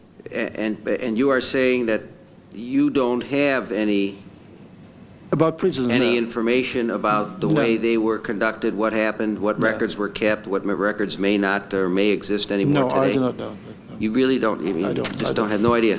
No. Because you never took an interest, or the information was so secret, or what? No, I was only once in prison at the invitation of the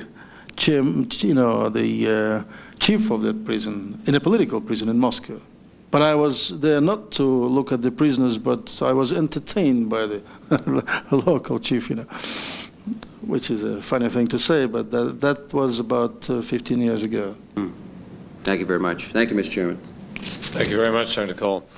General, as we start the second round here, let me try to sort of narrow the focus and summarize a little bit if I can. Even if the committee, let's assume the committee gets President Yeltsin or others to cooperate and there is an opening of documents. It's your testimony here today that if everything you've said is absolutely true, and I'm not saying it isn't, but if everything you've said is true and the documents support it, the most this committee is going to find is 2 or 3 Americans who were talked to. Right. Is that accurate? That's correct. At least from what I said, yes. From Vietnam. Right. And it's your testimony that no Americans whatsoever were at any time transported to the Soviet Union, to your knowledge. Right. And it's your testimony that you would know. Yes, I would. Before 1980, I would know. Before 1980. Right. It's also your testimony that there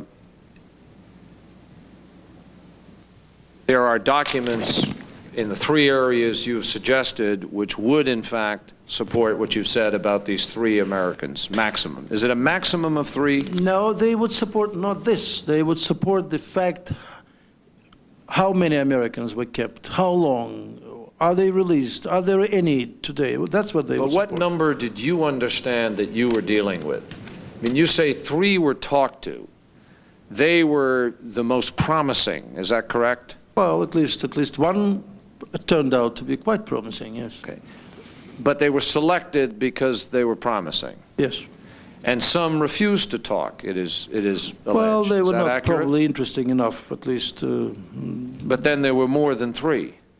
Oh, yes, more than 3, definitely. Well, how many more? What are we talking about? Well, this I would not know, but as I said, they were not in dozens even, not in hundreds, but they were a handful. I would not in dozens. Say 10 or 12 or 15, I simply do not know. But there was more than 3, yes. I would assume as a good intelligence operation, and you certainly thought you were that and were reputed to be that, you would have had some intelligence gathering within Vietnam itself to know what was transpiring, correct? Sure, correct. And those were your agents who reported to you? Right.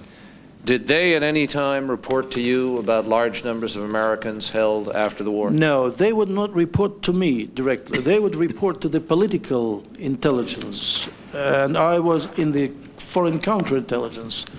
Ours was an operational organization whose prime aim was to infiltrate, to recruit, but the political side of the intelligence was in the hands of the people who I mentioned. They would know the overall picture on this issue. They would know how many, when.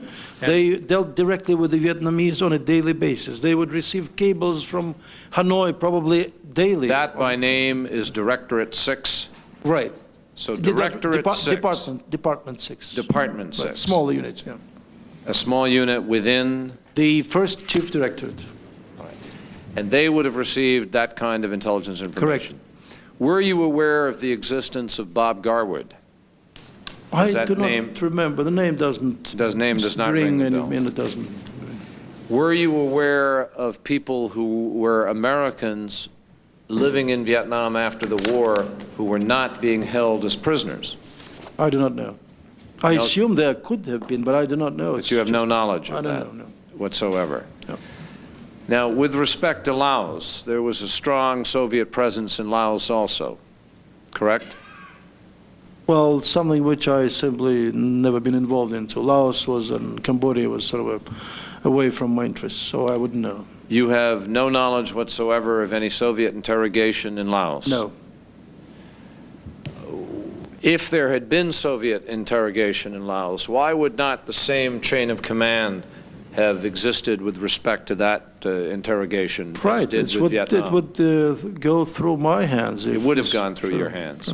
So what you're saying to the committee is that there was no interrogation in Laos? Is that accurate? At least not by the counterintelligence people. I do not exclude the military intelligence, as I said. And military intelligence was present in Laos? Well, I'm sure they were. I mean, one way or another, yes. One way or another, yeah, sure. When you say you're sure they were, you know they were? Or No, you I are mean, saying military intelligence is present at every Soviet institution abroad. I mean, this is a normal thing, you know, so I would assume they were in Laos too. Is it possible that Soviet military intelligence could have conducted interrogation of downed pilots in Laos without you knowing it? Oh, yes. I would not know about it. You would not know about that? In Laos, no.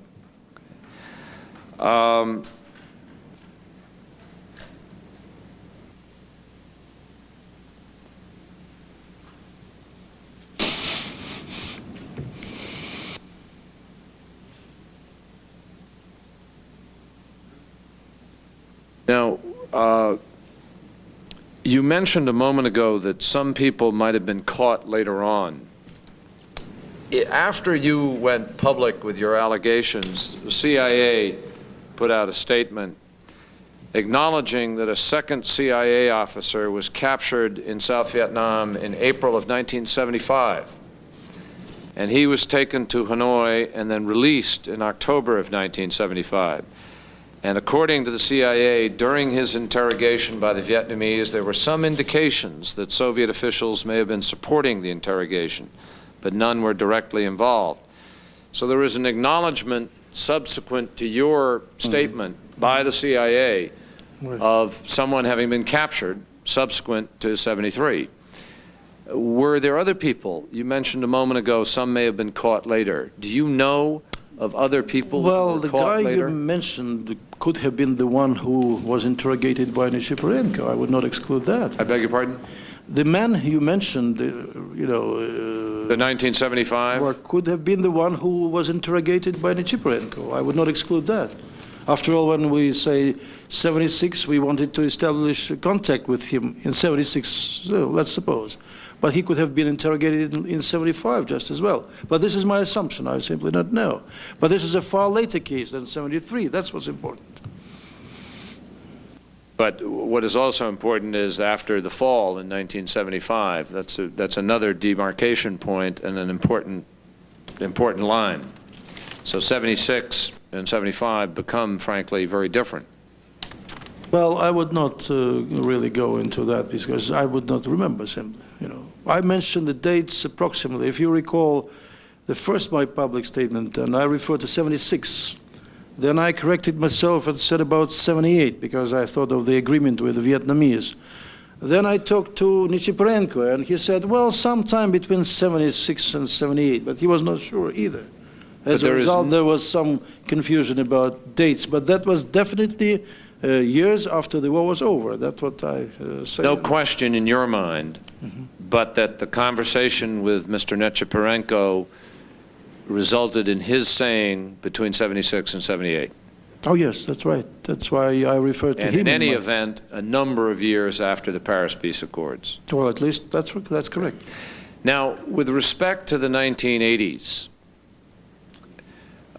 do you know whether or not, you say there were only a handful right.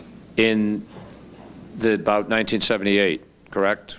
So thereabouts. Before 78, right? Before 78, between 76 to 78. Not all of those were returned to the United States. Is that accurate? Well, there were only a few. I wouldn't know, really. Okay, you heard of only a few who were. Right. Presumption would then be that, well, I'm not going to make any presumptions. Let's leave that aside.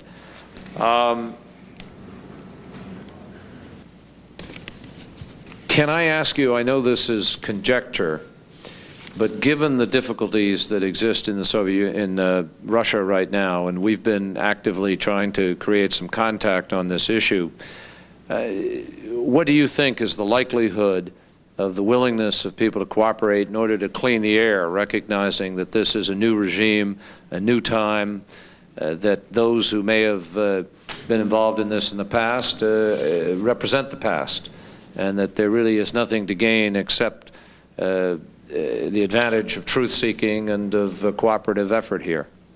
Do you suspect that that will be the attitude? Well, I believe that President Yeltsin would be interested in digging up the truth. The Russian Foreign Ministry would be very helpful because they are, at least the people I know today, are interested in uncovering many things which, you know, were shadows in our relationship. The Russian parliament, at least the committees which deal with intelligence and defense matters, I think would be helpful too, because they are, well, some of the members I know, they are fairly liberal-minded people, you know, and reform-minded.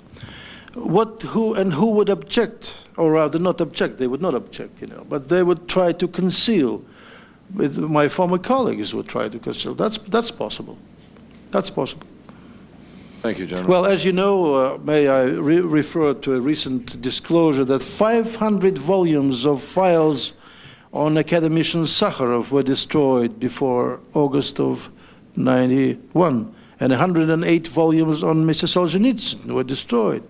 So, you know, in these circumstances, one may expect, you know, such things. Senator Smith. Thank you, Mr. Chairman. One of the reasons, General, that we are also interested in this, and I don't know how this was looked at in your own country at the time, but we have the Vietnamese saying very clearly in Paris in 1973, there are no more living Americans in Vietnam, period. In '73. In '73. That's what they told us when we left Paris. In your testimony and in your deposition, almost matter-of-factly, you discuss a relationship between some of your agents, or one of your agents, and American POWs. That's fascinating to me. You, as a national, indeed a superpower, would have direct knowledge that American POWs were alive, and even though another communist country was saying there was nobody left alive. Just tell me a little bit about how that kind of thing evolves. I mean, you were informed, your sources indicated to you through channels of the Vietnamese, I'm repeating what you said, that they had American prisoners that you would have the option to interrogate if you sent somebody over. How did you react to that? Well, did you know it before then? Well, we knew about that from our KGB mission in Hanoi. They were, you know, they were keeping an eye on the developments in Vietnam, and they would just prompt us. There are a few Americans. Why don't you try, and we'll help you to establish contact with the Vietnamese. So you knew. That's we tried. So you knew in '73. Yes. That the Vietnamese were not telling the truth when they said everybody was home. Well, as a matter of fact, if we recall the CIA statement about this chap who returned in '75, and then another one, his name was Harvard or someone, who returned in '79, I think. This suggests that it's not all correct with the Vietnamese statements, that there were some Americans who were kept after '73. At least we have individual cases already now, you know, made known to the world. Let's assume that, and it may be an incorrect assumption, but for the sake of argument, let's assume that the Vietnamese did not send those Americans that you speak of back to the United States. They did not come back to the United States for whatever reason. What do you think could have happened to them, or did happen to them? Well, I simply wonder why should they stay in Vietnam? What reasons to keep them, you know? For me, well, I understand that. I ask myself the same question sometimes. I think I know the answer, but you've indicated that. You've said you don't understand why they would stay. You've indicated they didn't go to the Soviet Union. And if we make the assumption they didn't go back to the United States, where did they go? What happened to them? Did they die there? Well, at least for us, for them to go would be the best thing, you know, because we would have probably some potential sources. And to keep them in Vietnam, it's a loss of everything. It's complete failure as an intelligence operation. But so you believe they came to the Vietnamese United States? Huh? You believe they came back to the United States? Well, I do believe, though I have no way of proving it.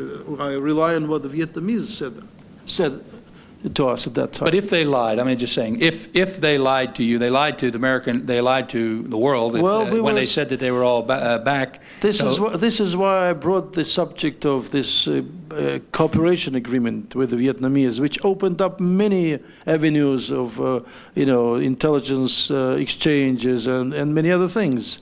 We were improving, really, our relationship in '78, and we had no reason to disbelieve them at that time.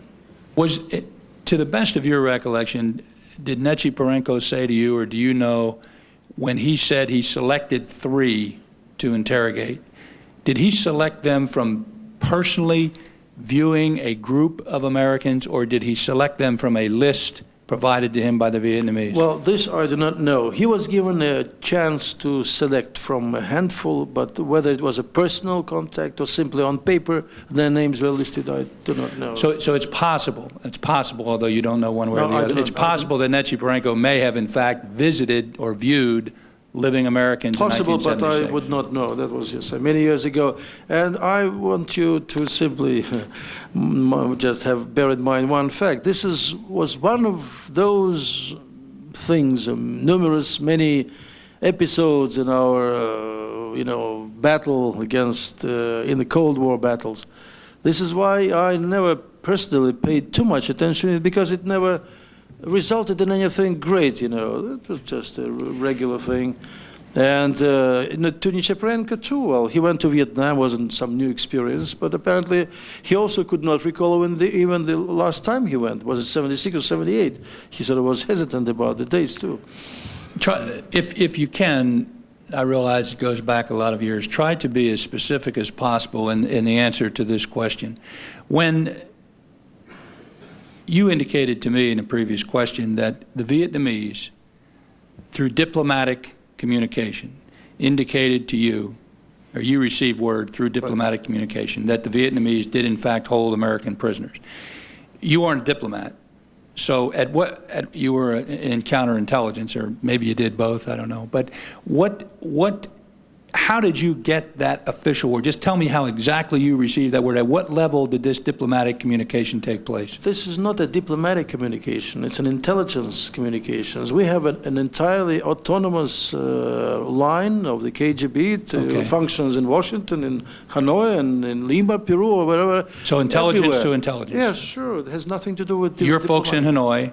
Your intelligence in the sixth department in Hanoi. Sure.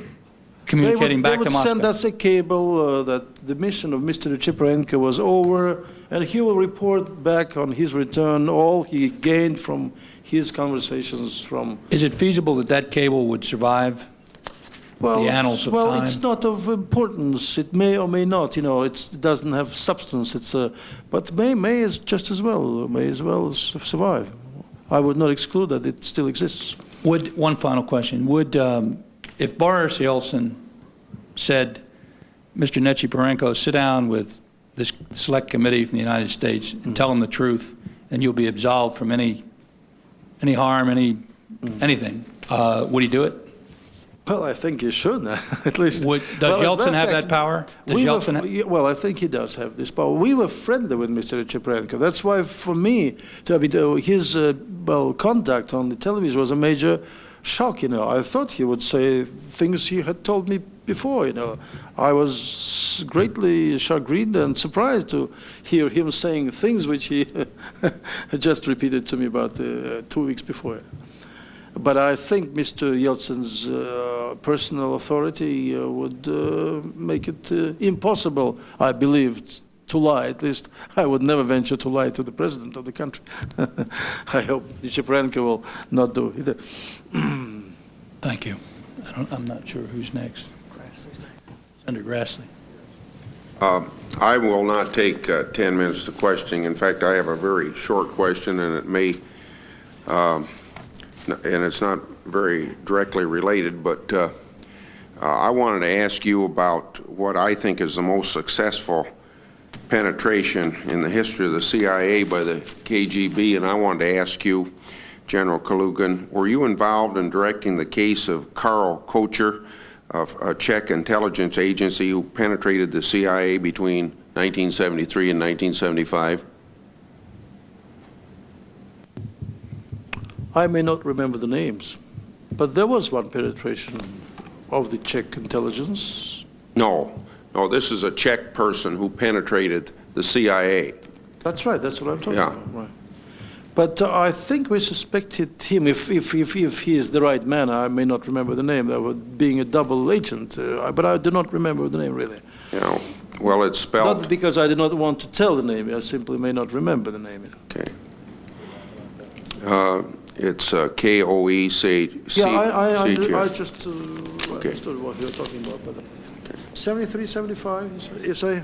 Yeah, 73, 75. He's the person that was caught by the FBI in 1985 and was convicted of espionage in the U.S. court after he admitted his penetration of the CIA for the KGB, and he was the one that was exchanged for Anatoly Sharansky in 1986.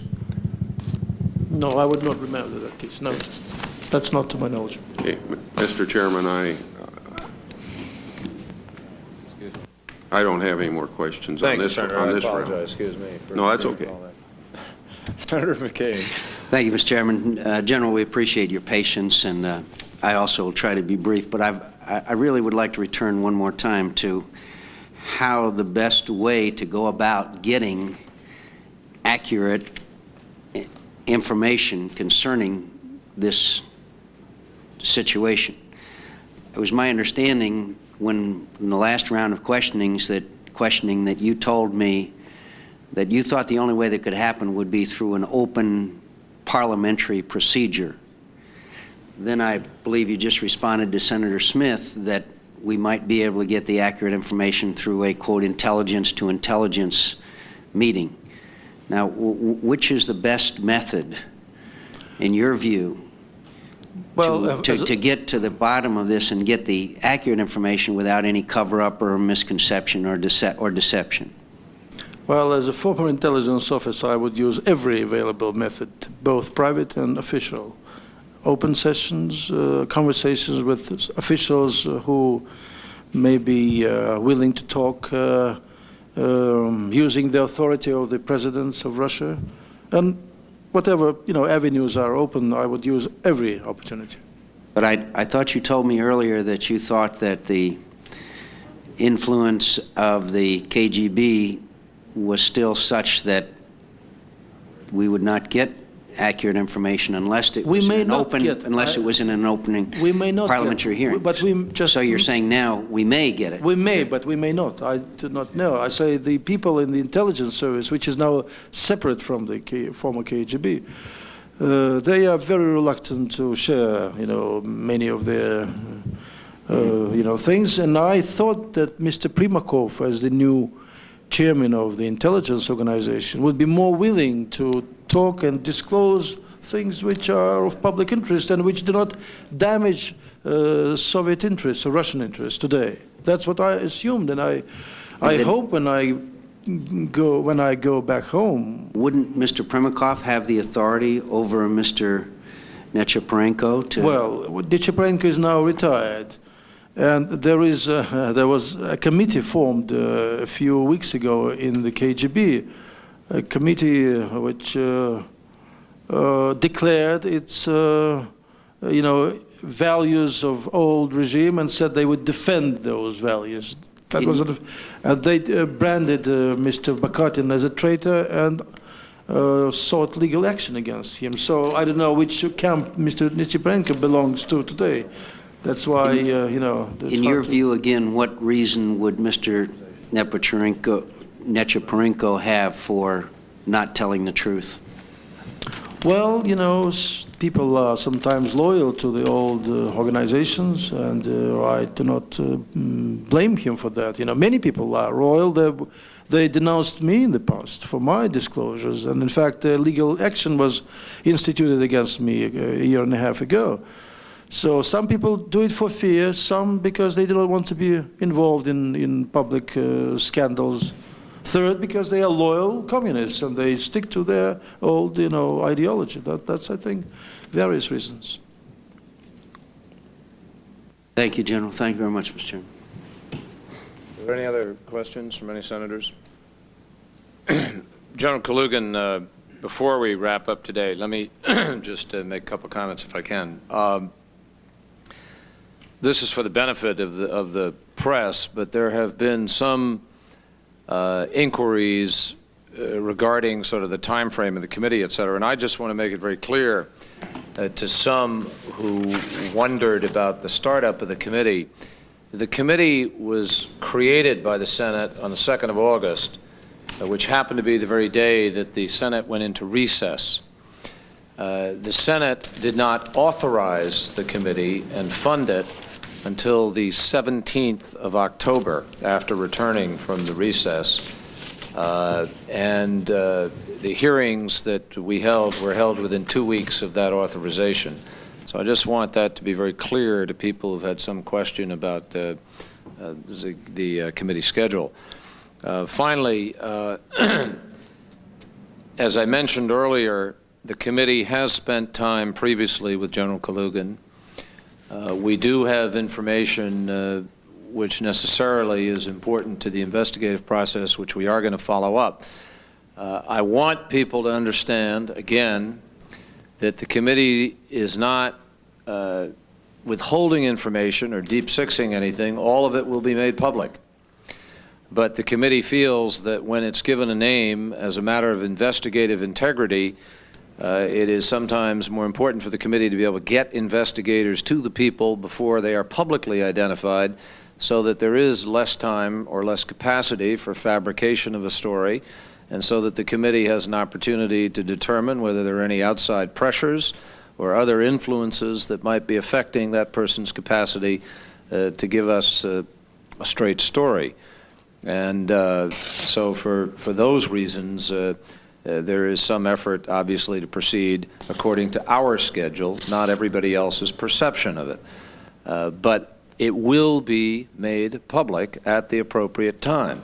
And this committee is not going to wind up being somehow part of the problem by avoiding making public the base and the database which allows us ultimately to draw whatever conclusions we hope to be able to draw.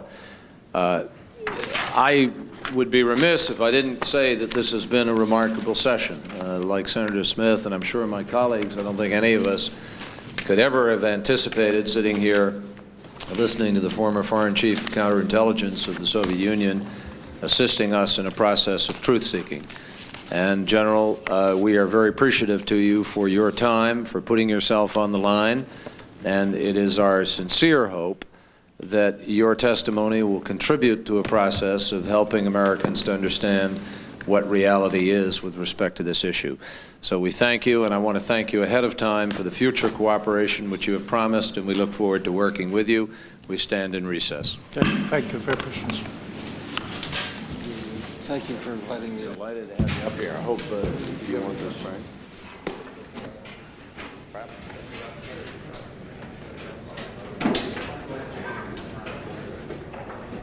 That concludes this hearing investigating allegations of Soviet officials interrogating American POWs in Vietnam in the mid-1970s. For more information about these proceedings, please write to the Senate Select Committee on POW MIA Affairs at 216 Hart Senate Office Building in Washington, D.C. The zip code is 20510.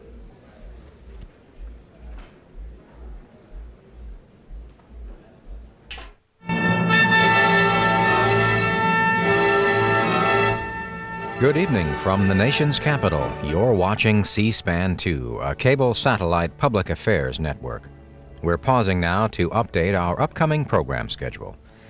Up next on C-SPAN 2, we will bring you a news conference on the 1962 Cuban Missile Crisis, sponsored by the Center for Foreign Policy at Brown University. You will hear from Arthur Schlesinger, former aide to President Kennedy, and Robert McNamara, President Kennedy's Secretary of Defense, among others. After that, at 12:05 a.m. Eastern Time, it's an address by Joint Chiefs of Staff Chairman General Colin Powell. He spoke to the National Association of Wholesalers' 1992 annual meeting. Then, at 1:05 a.m. Eastern Time, you will see remarks by President Bush made at the Emily Harris Head Start Center in Catonsville, Maryland. The President announced his proposed $600 million increase for Head Start, the nation's preschool program for children. Finally, at 1:15 a.m. Eastern Time, you will see highlights from the United States Senate from today. You will see the swearing-in of Senator Harris Wofford of Pennsylvania and debate on S2, the education bill. That's a look at our program schedule ahead, but we also have this program note to join us Wednesday morning at 9 Eastern Time for live coverage of remarks by President George Bush and Secretary of State James Baker. They will open the coordinating conference on assistance to the new independent states which made up the former Soviet Union.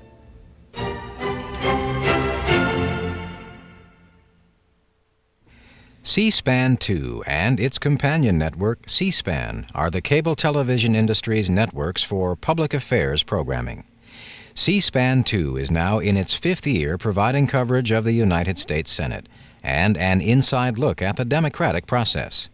If you have a question or comment, please write us at the C-SPAN Networks, 400 North Capitol Street, Suite 650, Washington, D.C. Our zip code is 20001.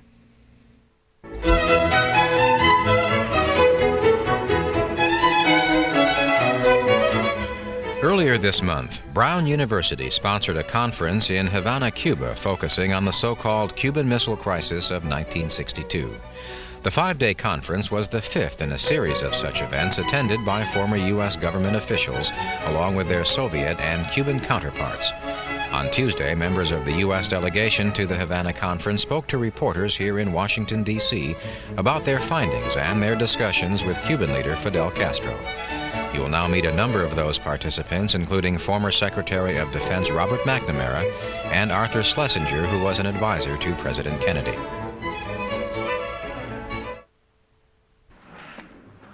Good afternoon. On behalf of the Center for Foreign Policy Development at Brown University, I'd like to welcome you to a discussion briefing concerning the recent conference in Havana, Cuba on the October 1962 missile crisis, hosted by the Cuban government, attended throughout by President Fidel Castro.